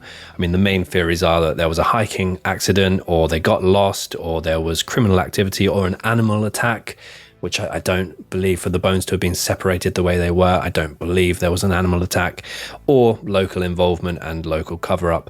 And for me, yeah, that tour guide has got some mixed reputations and some very bizarre behavior, which doesn't help to paint him in the best light. But it's a fascinating case. It's it's a really interesting one, and I'd be very intrigued to know what our audience feel happened. There we go with another mystery. So that is the case of the Dutch backpackers. Do let us know if there's anything in any other theories you believe. Maybe you believe some parts of what we do, but there's other elements you think maybe we weren't looking at as carefully, perhaps. But do let us know. We're always keen to hear from you guys. It's a very fascinating one. It is very much a mystery, and it's a sad thing that the families don't think we'll ever feel they get closure on it unless some new evidence does come to light. But by the sound of things, the evidence wasn't treated in the best way, and we know, obviously, with bones being left out, and if they were in the river or anything like that, evidence is very hard to come by. But yes, do let us know. That is another case, and we'll be back next week with a brand new case. If you just cannot wait until next week, at the time of recording, we have 122 exclusive episodes available in video and audio format over on icmap.co.uk. The third episode of our side podcast, AI Carumba, is live now as well. We got frozen and stranded on a bloody ice cold mountaintop, like we're on a bottle of Coors Light. As well as that, we also do monthly live streams, early access, and we have a private Discord over there. So if you would like to support the podcast, we'd really appreciate it. But even just listening and sharing our episodes is hugely supportive, and we appreciate it so much. Yes, thank you very much, guys, and please be sure, if you are listening to us on Spotify or an Apple, give us a little review. It helps more than you'll ever know, and we'll be back again next week with a brand new case. And until then, like we always say, we say this all the time, keep doing what you're doing, unless it's playing around with the jungle dogs, because they'll get you. Flirt with machete. Don't flirt with machetes, guys. Take an extra bottle of water. Don't let someone get in your head if you've got a segment and then someone else has a similar segment and they win more points. Well, don't do that. See you later. Stupid. Take care. Bye.